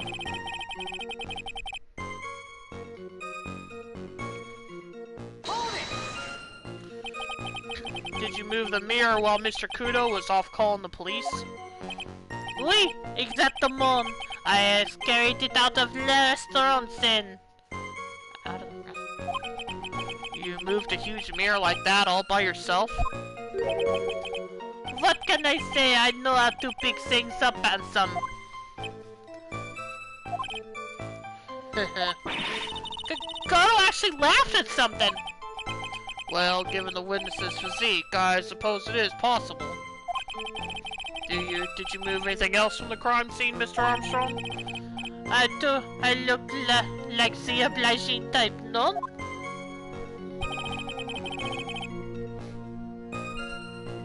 You didn't touch anything else.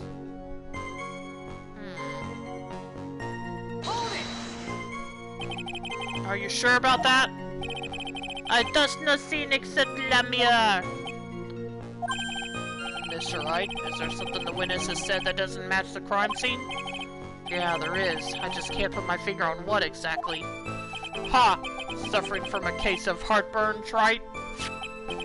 Oh, I have just this thing for that. An oil with golden mirror and frankincense. Add a few drops to your coffee and voila! Enjoy. Focus, Phoenix. Breathe. I need to ignore those two and just find some evidence. It is pretty strange though, isn't it? I mean, nobody mentioned anything about a really large mirror. You'd think someone would have, but Maggie didn't, and neither did old Seedy. Then the only logical explanation is that there was no mirror inside Tribulations that day. Now I've just got to prove it. Somehow.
Oh, wait a minute. Wait a minute. Wait a minute. Yes, he did. How to prove it, though.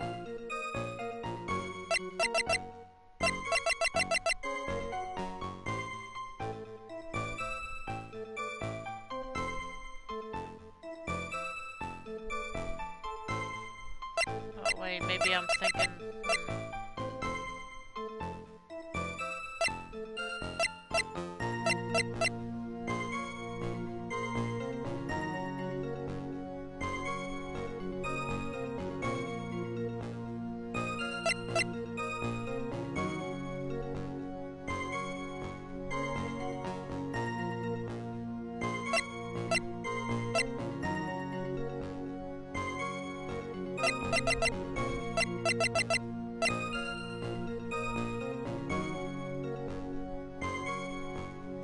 But naturally, I did not touch anything else.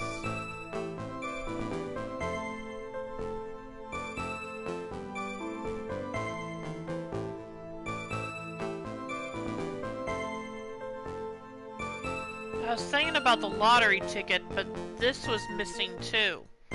And it was found in the kitchen. But Objection! okay, it wasn't that.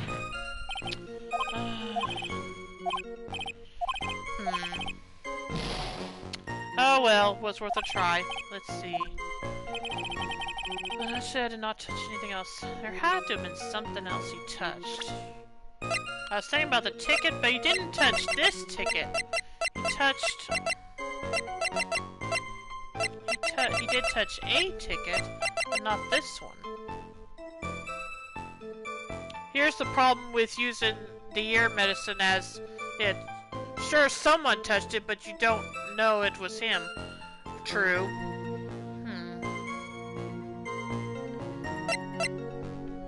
There's Maggie's fingerprints. And found in her apron.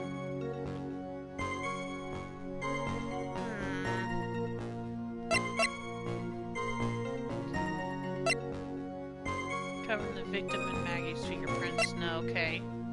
Although I knew it wasn't that anyway, because I was still at this crime scene. A winning ticket for him.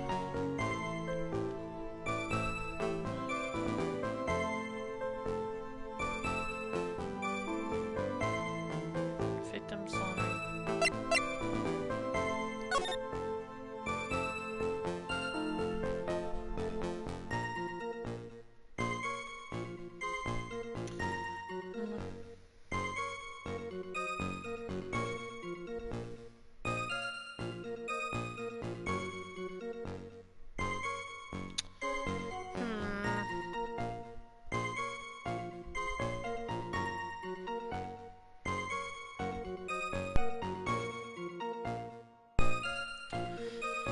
What I'm thinking about here... Let's see, when was this picture taken? What I'm remembering here is the old man telling us he'd knocked over the vase that was on his table. So how is it back up in one piece if that's the case? That's probably has nothing to do with this, but that's still something I'm thinking about. And if he did... And if he did knock over the vase, that means that Armstrong would have had to have touched the vase to put it back in place. So that means one of two things. What I just said, that Jean cleaned it up, or that hang on, I'm gonna stop calling him the old man. Victor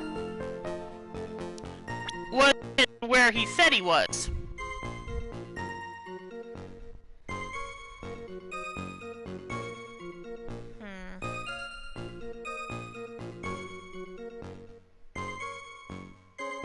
You could call him the perv, that too.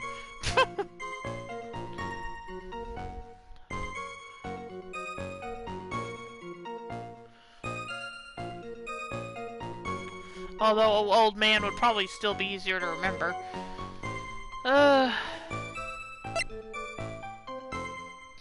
Okay.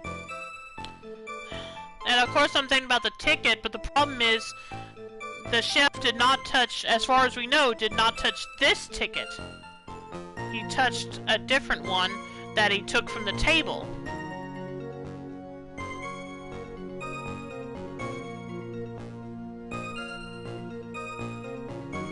But naturally I did not touch anything else.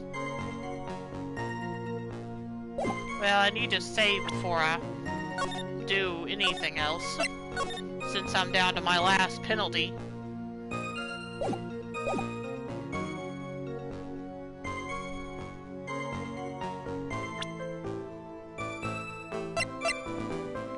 Of course, I also thought about this, but I can't tell from the photo if it was there or not, though.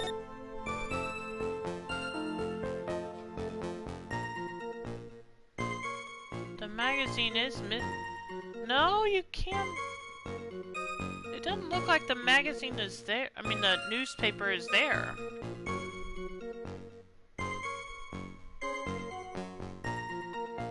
But all the lottery tickets are. Well, who do you believe? Out of those two? Do you believe the perv or Le French Poseur? Yeah, offhand, I believe the perv more.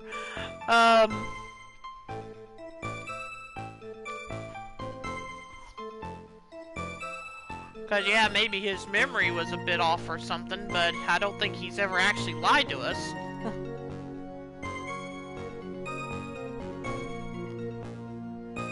Then prove that the perv wasn't lying. Okay.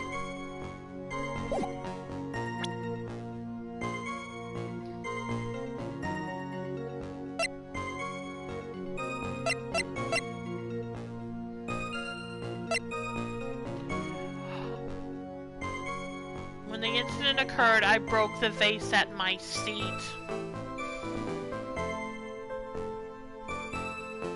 I'm sorry.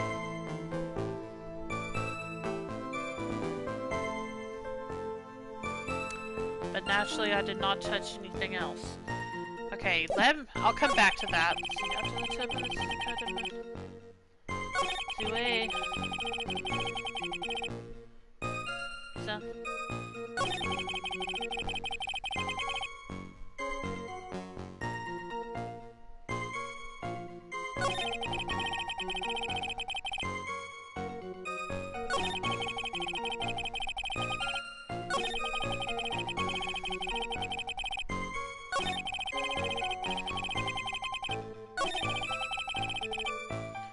Okay.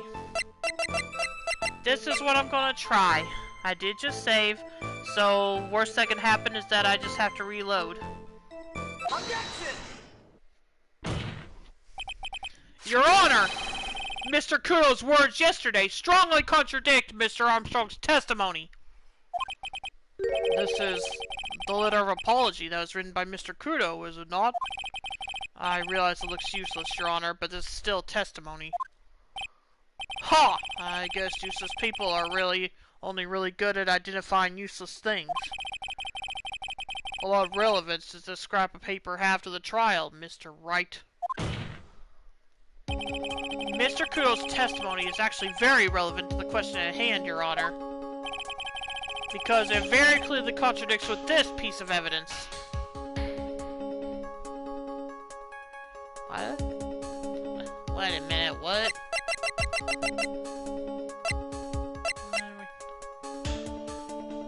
Because it clearly contradicts with this piece of evidence.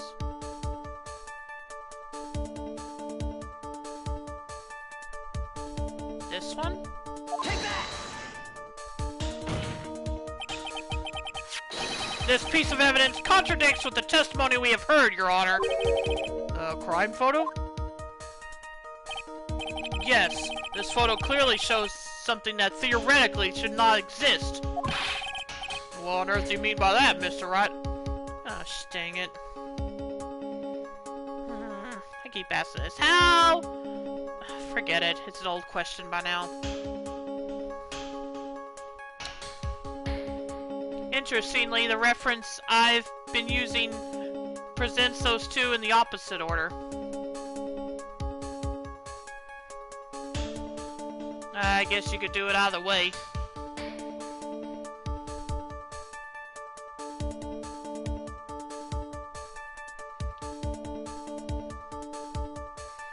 But you said prove the perv wasn't lying, so I figured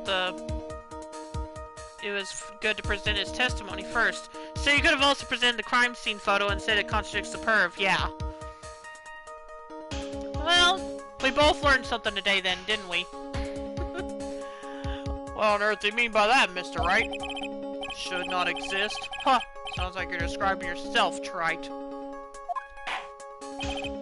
Now then, if the defense would please clarify its statement. What is something that should not exist in this photo? Take that! There's one thing that was clearly demonstrated by yesterday's testimony. Mr. Kudo broke the vase that was on the table where he was sitting. Oh yeah, he actually broke it, not just knocked it over. See, I even forgot a little something. One little detail. And yet, as the court can see, there is an unbroken vase on the table next to the victim. Why? Because Mr. Kudo was not, in fact, sitting at the table next to the victim at all. Objection! Don't be an idiot, Trite. That's impossible. That seat's the only one Kudo could have seen the victim's reflection from. Exactly. There's only one conclusion we can draw from this contradiction. There was no mirror in Tribulations that day. Your testimony, Mr. Armstrong, is an elaborate lie. Mon Dieu! Objection! Don't try to confuse the court, Trite. Obviously, the witness cleaned up the vase.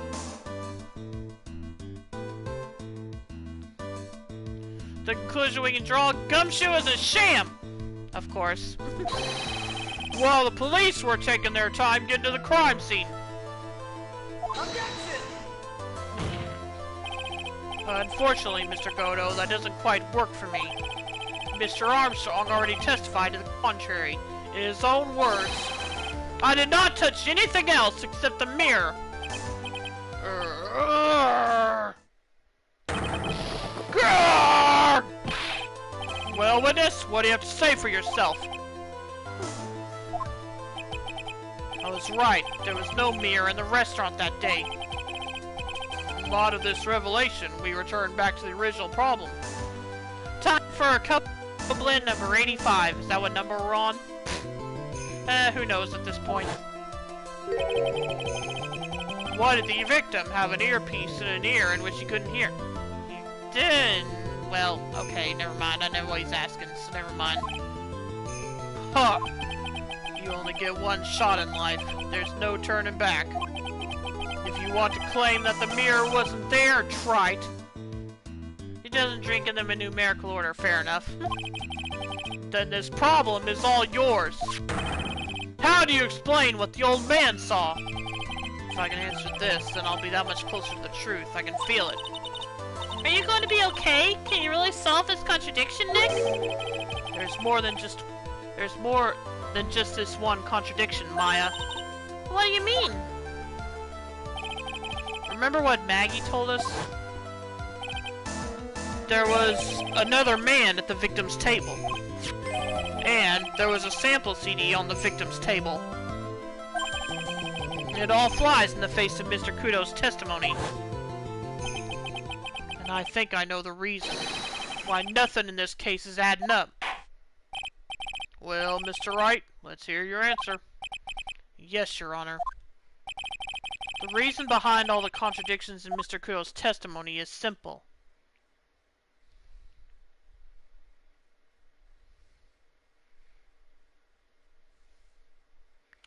The reason behind all the contradictions...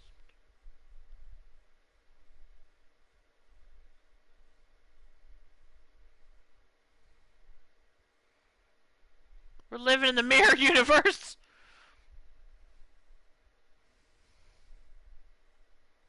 The ear doctor... Okay, what the hell is this? The ear doctor made a mistake. I doubt that. Mr. Kudo made a mistake. The reason behind all the... Well, that's true. But while it sounds ridiculous, what is this? The victim was a phony. The reason behind all the contradictions in Mr. Kudo's testimony is simple. The obvious answer seems to be this, but the fact that this is even an option kind of bugs me.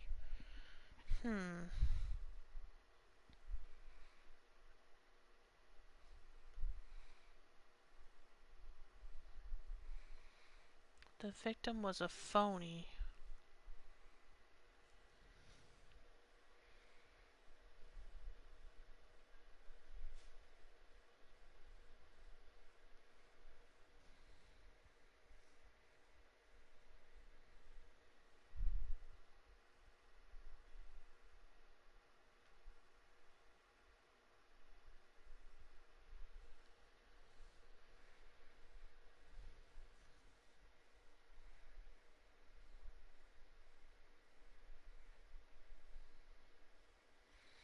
Well, I'm gonna save, and I'm gonna go with what I feel is the obvious answer first. And then if for some reason that's not it, I'll know it's most likely this one. Because I know the second one has to be... It's just ridiculous. It's just a ridiculous claim. We don't even know the ear doctor. So, here we go. Clearly, Mr. Kudo made a mistake! Mr. Trite, you're the one who brought up all these contradictions. And if you're trying to tell us the old man just made a mistake, we can wrap up this case right now with a guilty verdict. How about it, Mr. Wright? Should I just declare your client guilty? Is that the best you can come up with, Nick? Oh. Are you... Okay, then. This court sees no reason to further prolong the trial, nor is there any need for more time to decide the case against the defendant. This case is extremely clear. I see no room for misinterpretation of the facts. This court finds the defendant, Maggie Bird. Okay, fine. Well... Yeah, I didn't really think that was it, but that's why I saved first. Because like I said, that second answer did bug me. I mean, not the second, but the third choice. So, looks like my thoughts were spot on. Because I really do not think it was the fact that the ear doctor made a mistake, because we never even met the ear doctor. So, it has to be this. This case is riddled with contradictions, yet there is one very simple answer that clears them all up. And what is that? The incident Mr. Kudo witnessed and the incident the victim experienced were two completely different events. What? Yes, the victim that Mr. Kudo saw wasn't Mr. Glenn Elg at all. It was an imposter. A phony pretending to be Mr. L. Obviously, unlike the victim, there was nothing wrong with the imposter's left eardrum. That's how he ended up wearing the earpiece in his left ear by mistake.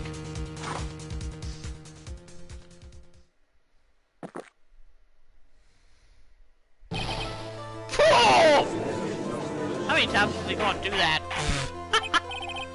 Order the court! Settle down or I'll clear the courtroom. Quiet, Gramps. Why don't you clear out of here, huh? Oh boy, did you just talk to the judge that way? Dude! What did you say? Wright, are you saying that what Mr. Kudo saw was a setup?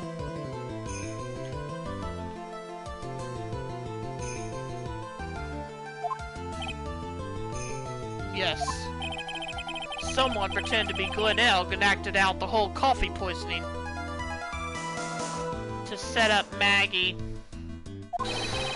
All for the express purpose of creating a witness out of one Mr. Victor Kudo. Objection! Well, in fairness, you did accuse the judge of being the murderer in 2-3, at my request. Fair enough.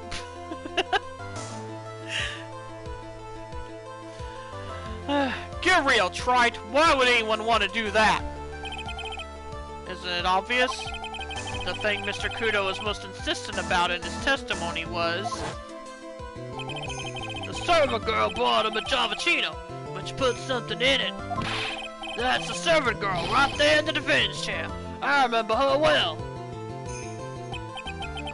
It's so hard to believe, but... There was one, and only one reason to show Mr. Kudo this fake poisoning. To show Maggie Bird in the act of poisoning the coffee. Objection! Are you insinuating that the waitress in the old man's story was a fake as well? And by remember her, he meant her boobs. Pretty much. It's true that there were no other customers in the restaurant at the time, but I remember what Maggie said.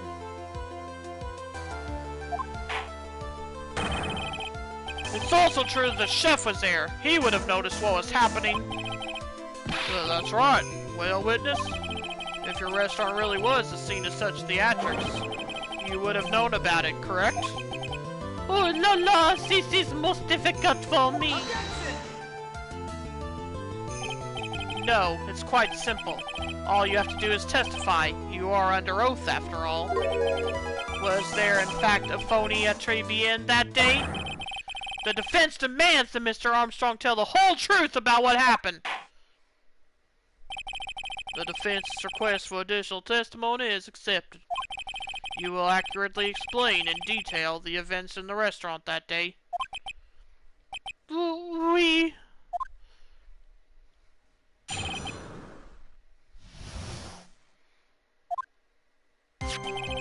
La victim, monsieur. He came to my restaurant alone. I remember the old man arrived not long after him. There were no other customers. When he got word he won the lottery, Mon El became very excited. It was approximately 5 minutes later that the poisoning incident occurred. No, there was no time for a phony to do the acting. Just so we're clear, there was no mirror in the restaurant after all? Je vous demande pardon, forgive me, your honor. I lied because I wanted this mess to be cleared up quickly. What you have just done is commit perjury, Mr. Armstrong. I will decide how to punish you later. Oui. For now, we will hear your cross-examination. Mr. Wright, if you please. He took that perjury charge a bit too well. But I'm guessing he'll be in more serious trouble after this cross-examination.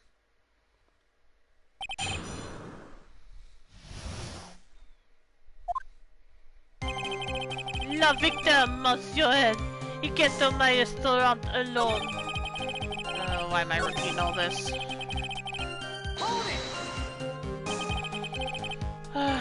Was he alone at his table as well?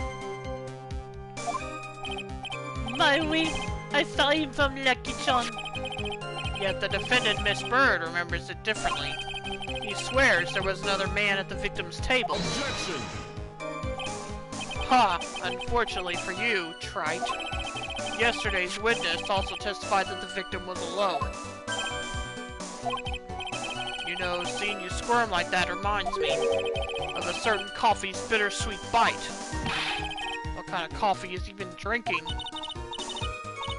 It's not coffee, it's love. It's love that's bittersweet. Hearing Maya say that makes her seem wise all of a sudden.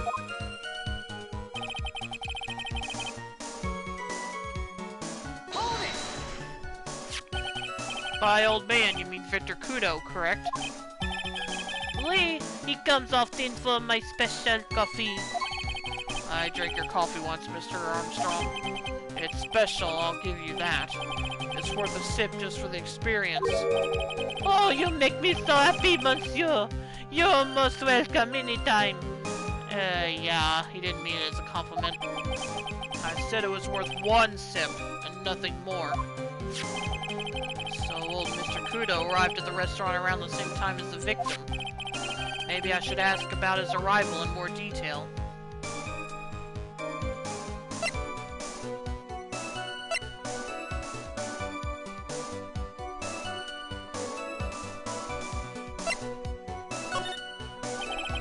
So, you're saying that not much time elapsed between when the victim and Mr. Kudo arrived? Oui, that is correct. But that still leaves the possibility that something happened in that gap of time. And by your recollection, how much time would you say elapsed? Let me see, approximately 2 minutes, I would say. To 2 minutes, that's all? Seems unlikely that anything untoward could have happened in such a short time. Rats! I knew I shouldn't have pursued this line of questioning. Yeah, but back up a minute. Hold it! My old man, you mean Victor Kudo, correct? Oui, he comes off. Yeah, okay. Skipping all this.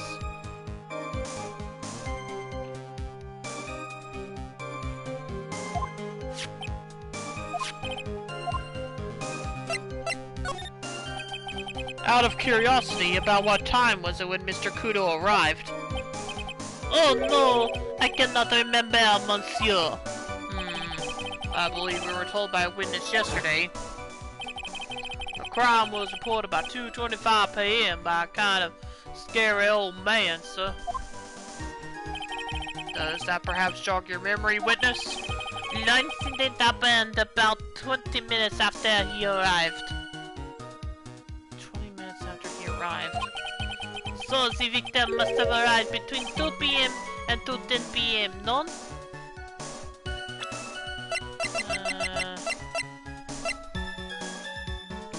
1:30 and time of death is between 1:30 and 2:30 p.m. Okay.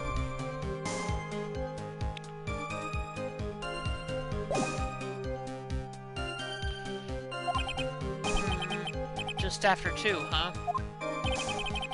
Thank you for your help in jogging my memory, monsieur. You are wonderful. I can't sit here all the time and do nothing now, can I? The time of day will be added to the witness's testimony. Oui, monsieur Judge. Everything I do it for you. Brian Adams, you are not.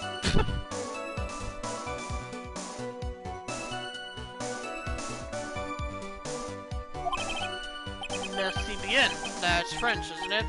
Ha ha ha. I'm glad at least one person is in a good mood. He's even humming a song to himself. I remember the old man arrived. No. Hold it! Are you absolutely sure about the time? When I think really hard, I am sure it was just after 2. Oui. It is the time I stopped serving the lunch menu. So you mean that you created the 20 special for the judge? I think you'd rather have Angel Stars lunches. Probably.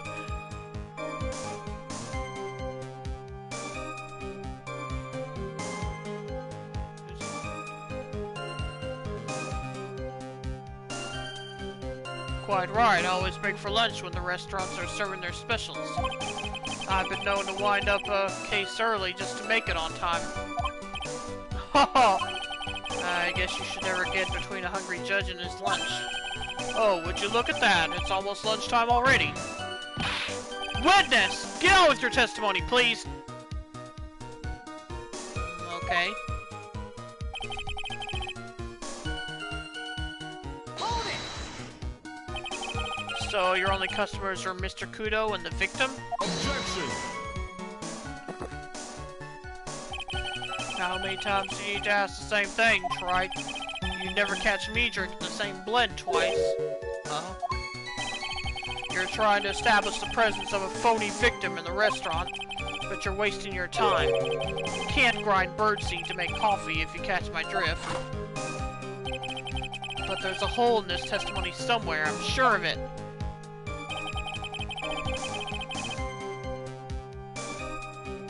Hold it! Did you see him?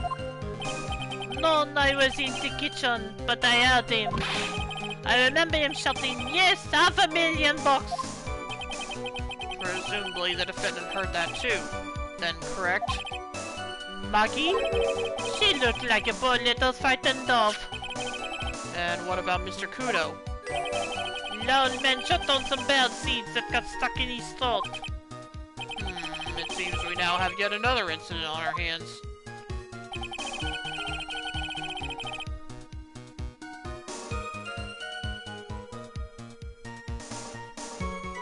Hold it! And what were you doing at that point? Without any customers, you must have had time to kill. I am a multi-talented woman, monsieur. Okay, never mind. Sorry, what do you mean? There is le chef Jean Armstrong and la tragic poet Clarice Armstrong. Clarice? Oui, I was writing a poem, an angry tale of a chef in $500,000 of debt. I was cooking for a man who won $500,000 on the lottery. It is called Pourquoi? It means why. Perhaps I could recite it for la court? Please don't. No, there is no time. Hold it! You mean you contacted the police as soon as the incident occurred? No, we didn't.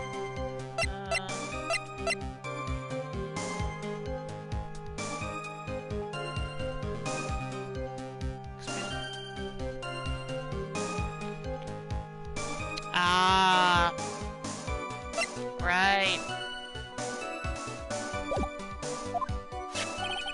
I asked Leo's man to call from la payphone. By your own arguments, right? The purpose of this phony victim's performance was so the old man would see it. In other words, once the incident occurred, this opportunity would completely disappear. Indeed. Bien, it seems the Chateau of Doubt has been lifted, n'est-ce pas? I guess Mr. Armstrong is connected to this case, huh? Absolutely. Someone was impersonating... Bah, no funny emote. Someone was impersonating Mr. Elg, and I refuse to believe he was oblivious. He was there the whole time, after all. But if you're right, wouldn't Maggie have noticed too? She fell unconscious when the incident occurred, remember? Oh, you mean that's when the phony stages act? We'll know for sure once I find a hole in this testimony. Okay, let me read through all this again. The victim... Get to my restaurant alone. Remember, the old man arrived not long after him, just after 2. There were no other customers. When he got word he won the lottery...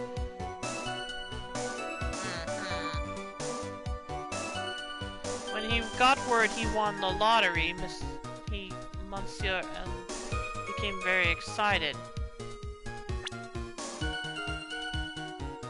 When he got word he won the lottery...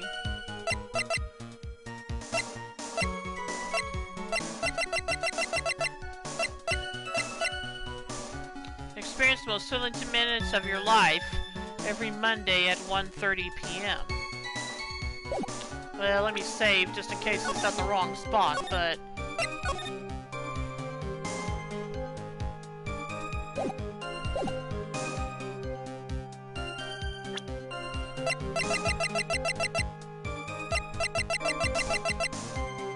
Objection! I'm afraid I finally got you, Mr. Armstrong. Quoi? What do you mean? At the time in question, the victim was listening to the radio with his earpiece. The show he was listening to was Millionaire Radio. Each week, they announced the winning numbers of the $500,000 lottery ticket. Oui, that must be la show Monsieur F was listening to. I can't see any problem with this testimony, Mr. Wright. I wonder... You say the victim arrived at your restaurant after 2 p.m., correct? Oui, I am sure of it. I remember it perfectly now. I know it was that time, because I had just finished serving the lunch menu. Get to the point, Trite, if you have one. That show is broadcast live at 1:30 p.m., and it claims to be the most thrilling 10 minutes of your life. It's on the air at 1:30. Now, supposedly, the victim made some noise when it was announced that he had won. And yet, I don't believe his cry of joy could have occurred after 2 p.m. Because the show had already finished more than 30 minutes earlier by that point in time. No! This victim we've been told about has done nothing but the impossible.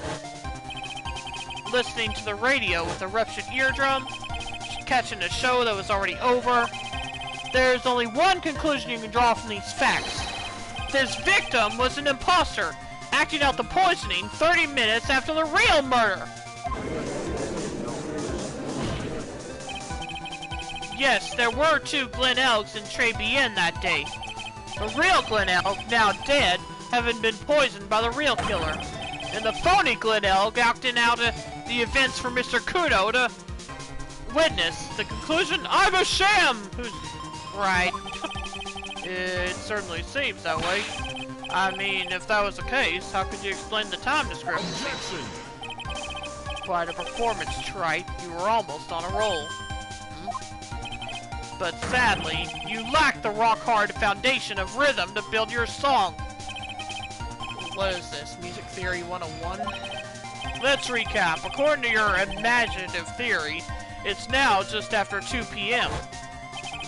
The phony Elg is performing a play for the benefit of Mr. Kudo. How do you explain, then, where the real Glen Elk is? Godo, you're a coffee connoisseur, not a rock star.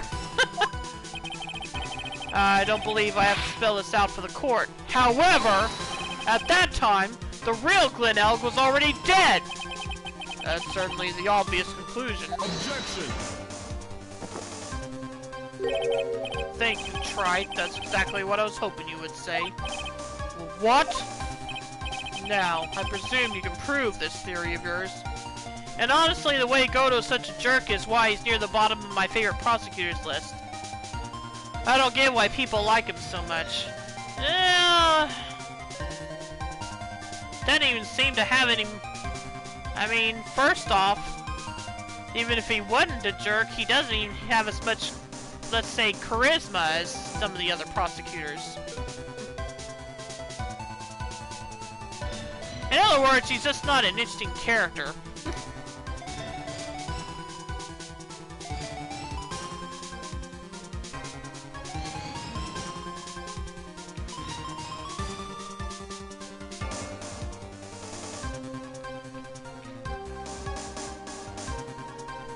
Now, I presume you can prove this theory of yours? Can you explain where the missing corpse went to? The missing corpse? According to the old man's testimony, there was only one other customer there. If that customer was the phony Glen Elk, then where did the killer hide the body of the real victim? Ah! The prosecution has a valid point, Mr. Wright. If your theory is to stand up to examination by the court, you must provide us with proof by answering the prosecution's question.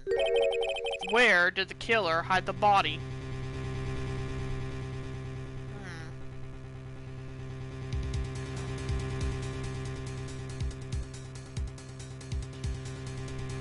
He's right down there with Winston Payne. Yo, yeah. Yep. Well, anyway. Yes, Your Honor. No conjecture, Trite. Let's hear some facts for once. Show the court a piece of evidence that proves where the body was hidden. Evidence?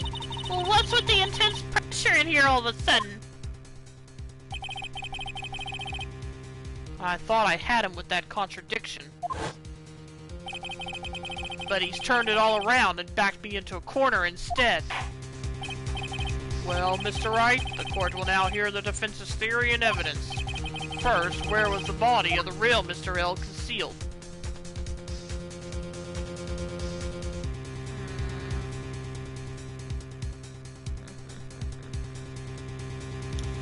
Let me think.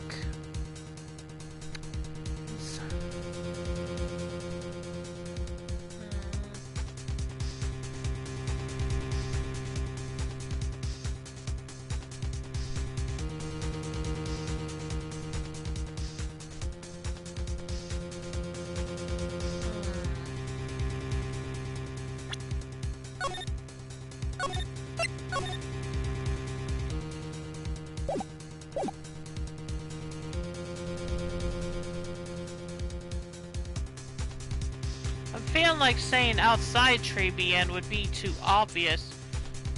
Plus, would they have had time to get him out while...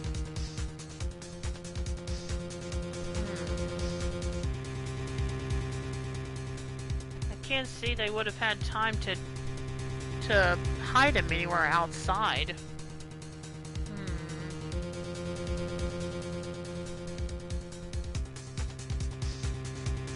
Let's see. Actually, let me see. When did...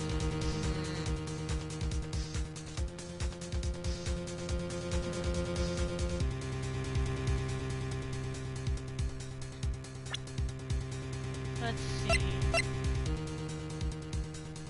That's 550.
First, where was...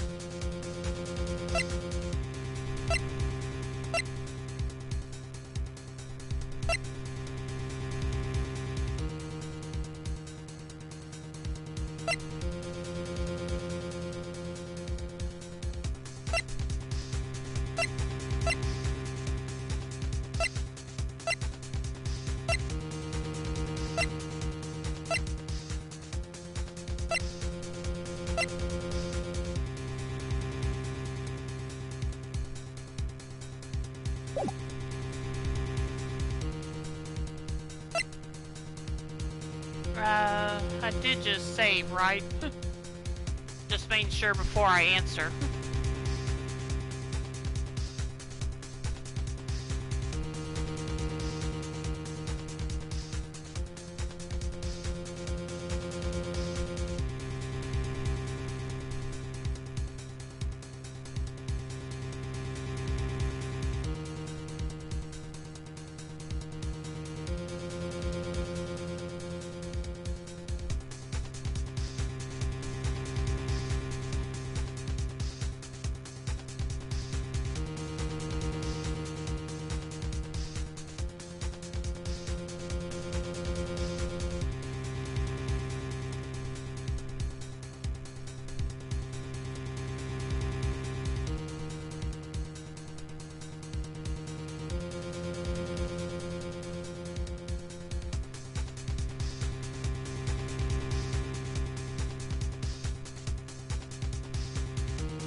So, from what you just said, I guess Godo is a fan favorite. Of course, you know what the follow-up question will be, so get ready for that one.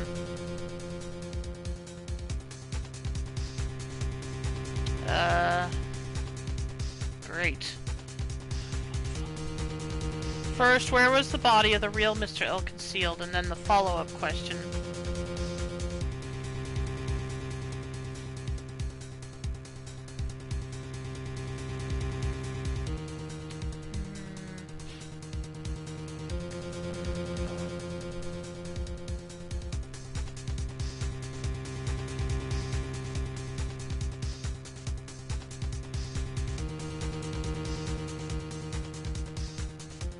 Of course, that's if I even get this question right. It would have been too dangerous to take the body outside. The logical follow-up to inside or outside is where inside or outside. Yeah, that's why I was trying to remember the layout of the restaurant. Let's see. It would have been too dangerous to take the body outside. Obviously, the body must have been hidden somewhere inside Tribulation. Interesting. But where could a body have been hidden inside a restaurant? Perhaps you would care to show the court on these plans, Mr. Wright? Yes, Your Honor. The exact location where the body was concealed inside Tribulation is...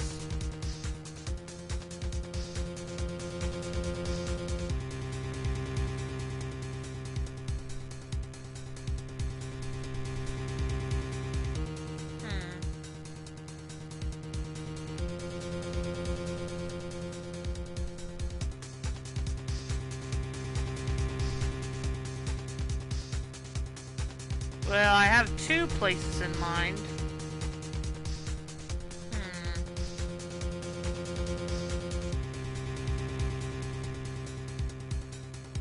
But I feel like one of them, someone would see it easily. So where... That's what I mean, that's why I'm trying to remember the layout of the restaurant.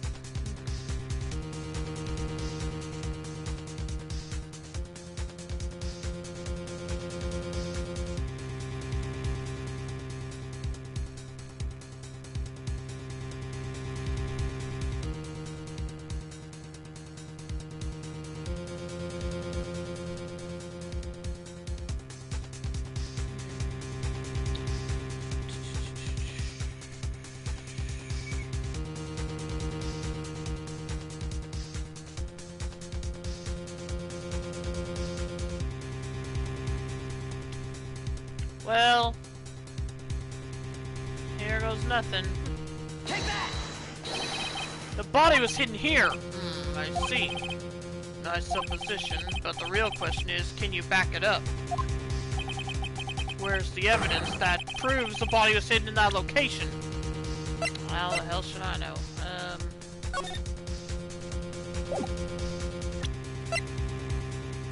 I'm really just... Let's see.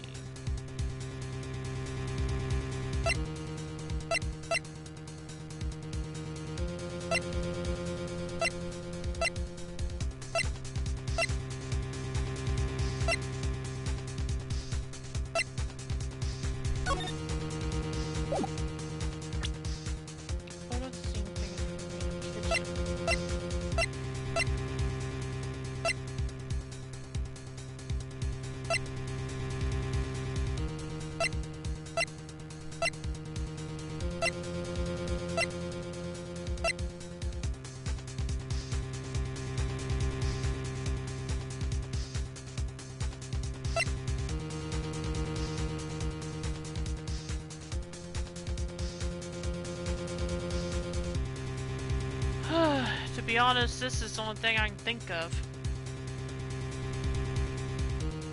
Because we don't know who touched it, we don't know whose fingerprints are on it, but it was in the kitchen.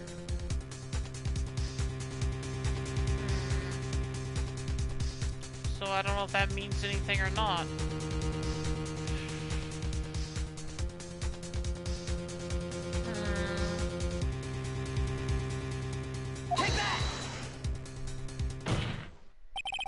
Mr. Armstrong, do you recognize this bottle? No, no, no, no. I have never seen it before in my life. I only use the very best bottles, monsieur. The highest quality only for me. Where was that bottle found, Mr. Wright?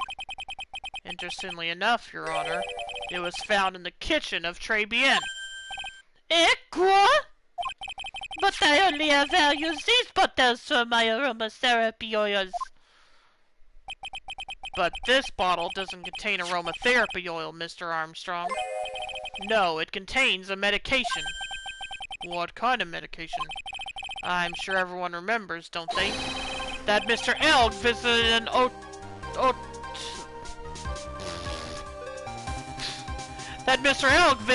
otolaryngological clinic.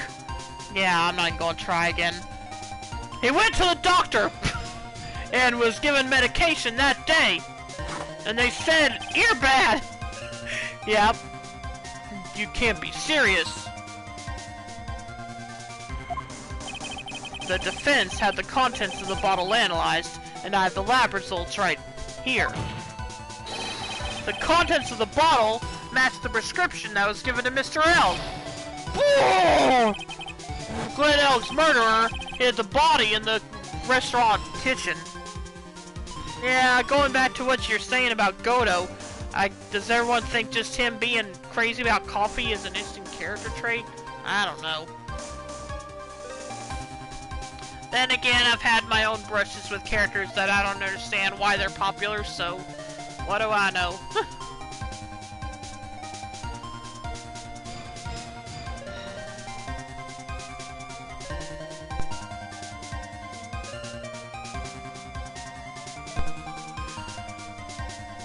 Glenn Elg's murderer hid the body in the restaurant kitchen.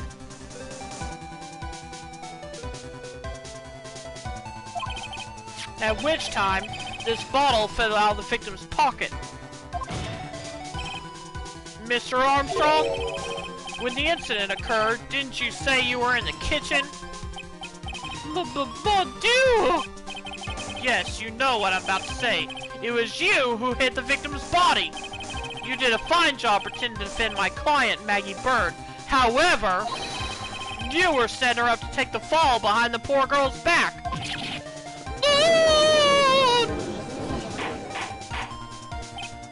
Order! Order! This is an extraordinary development. Witness, did you murder Mr. Glenn Elg? No, it's not gonna be that easy. Never! I could not do such a horrible thing.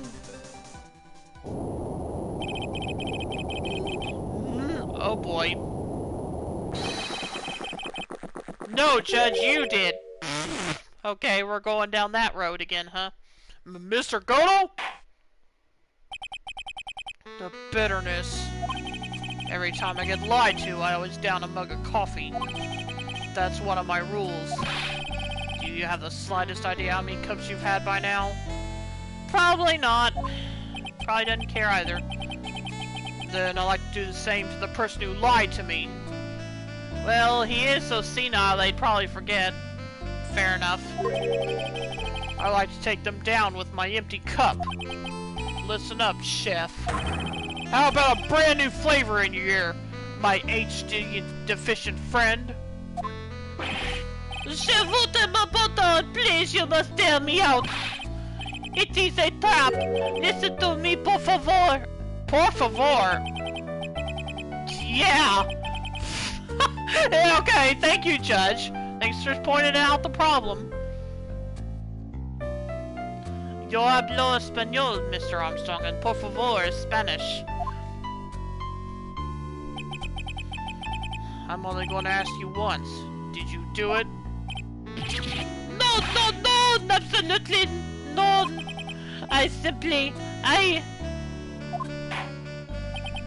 Let's hear it. You've got one shot, right, Gramps? Witness, the court will permit you the chance to make one final statement. If you lie under oath again, Mr. Godo's coffee mug awaits you. As does my gavel. Oui, oui, it is clear. Why do they always say in the movies, I've got a bad feeling about this? And my axe! Very well. Begin your final testimony, Mr. Armstrong.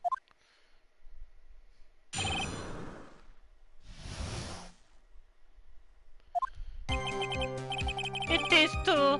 I hid the body in the kitchen. A man forced me to do it. I had no choice. I had to go along with him because there was a reason why I could not refuse. Yeah. I was saying Gimli, not Beauty Thief. Oh. I don't know who that is. Sorry. But I did not kill him. I swear it. You must believe me. You were forced? By who? You do not know who Gimli is? Not off the top of my head, no. I cannot say. I will be erased. Let's try a different question then. When Mr. L died, was he really the only person at his table? There was.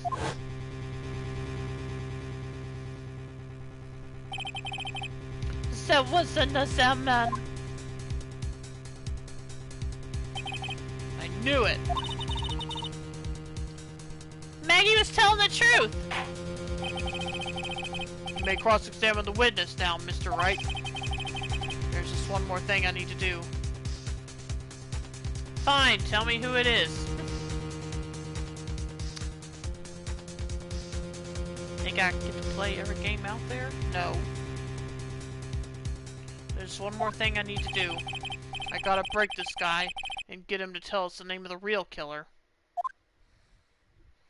Ever heard of a little set of books called The Lord of the Rings? Yeah, but I'm not all that familiar with them. Gimli. Although I will say the name did ring a bell, but I still can't think who it is offhand. Oh, Gimli is a dwarf. Oh, okay. Yeah, like I said, it's been a long time, okay? I barely remember any of the characters. Anyway. I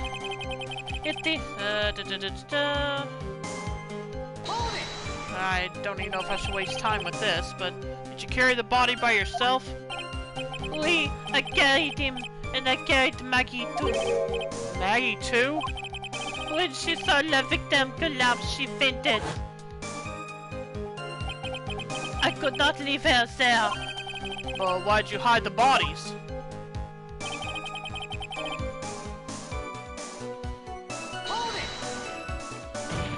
I think I know what to do already, but might as well. What man? Who was he? No, I cannot say. I fear for my life. He's really scared. You'll just have to put the words in his mouth, Nick. Yeah, you're right. If he won't tell me, I'll tell him. But why would you go along with this man? I had to go along with.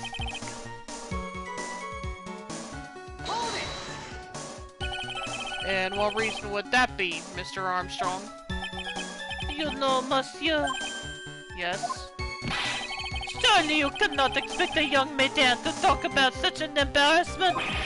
A maiden? You're a bit old to get away with that. And a bit too male. I can't finish the cross-examination without establishing his reasoning. So I'll just have to prove it with evidence. Apparently he thinks himself as a maiden. But I did not kill him, I swear. You must believe me. Well, I do. I believe that much. So you are claiming that all you did was hide the bodies, is that correct? Oui, that's right. If we are to believe you, Mr. Armstrong, you must tell the court everything. I am Beauty Thief. We will take your boss, maiden. You must make clear the identity of the man who ordered you to do this. He's already confessed this much. He might as well stop dancing around the real issue.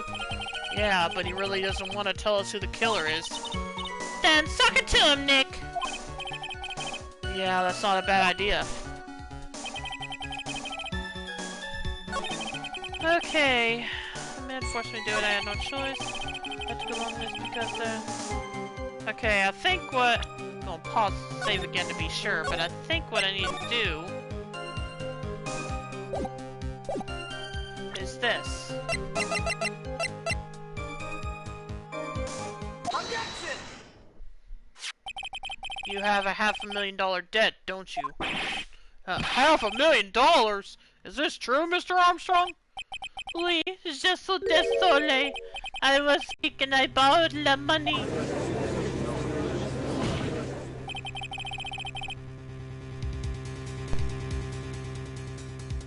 This is Mr. Armstrong's Achilles heel. And that's why you couldn't refuse anything asked of you by this man. Okay. Take that! A $500,000 loan from a black market loan shark. And you had no way of paying it back, did you? That's why you were forced to do anything this man told you. Oui, it is as you say. Mr. Armstrong? Don't feel too sorry for him, Maya. Le tiger, he told me he was going to use my restaurant for a business rendezvous. On the day in question, he was meeting the victim to demand that he repay his loan. I don't know why it happened like that. I just did what he told me to do. I had no choice. I carried the body and the inconscient Maggie out of the dining area and into the kitchen. After that, I just had to forget what I had seen. I think we can now safely say that the man who forced your hand was Mr. Furio Tigre.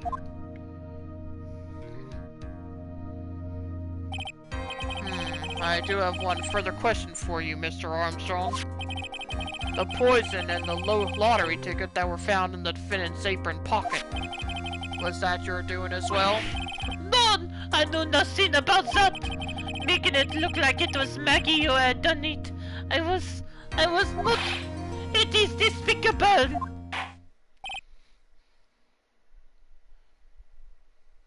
Mr. Godo. You will summon this Furio Tigre as a witness. I doubt that can be arranged today, so we will adjourn for now. Proceedings will continue tomorrow.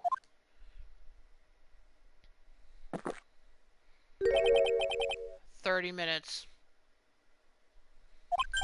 Well, what? The trial will go on. I'll see to it myself. I need half an hour to get that guy on the stand. Not a minute more. How the... Don't sit back and relax yet, trite. No one knows if that chef is really telling the truth or not. This trial could still go either way. Very well. Your request is granted, Mr. Godo. We will resume once Mr. Tigre is ready to take the stand. Until then, court is adjourned for a 30-minute recess. To be continued. Oh. Well, I cut it close, but I did manage to finish this half tonight, just as Soup said. Oh. So, yeah. That is where we're going to end the stream for tonight, because there's only 10 minutes left in the stream.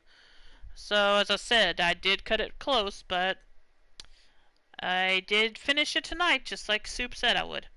So, this case is really getting interesting now.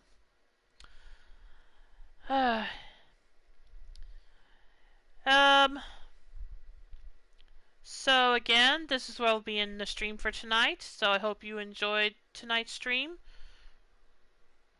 And we will continue this. We will not be continuing this until Monday. So hopefully I'll still remember everything by then. As for my next stream, hopefully I will be back later tonight for more Trails of Cold Steel 2 with Real Maverick.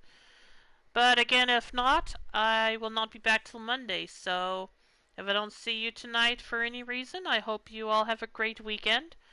And if you'll stick around, I will be dropping a host. Let's see who I'll host tonight.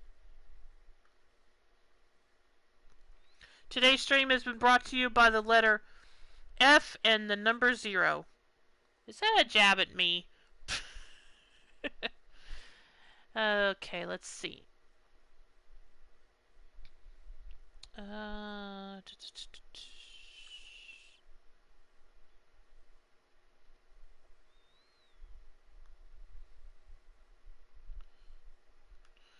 F is for French and 0 for the number of balls Armstrong has. Ah, gotcha.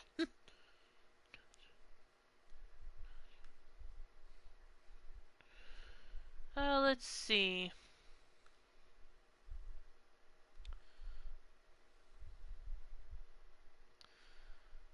You know what? Let's drop a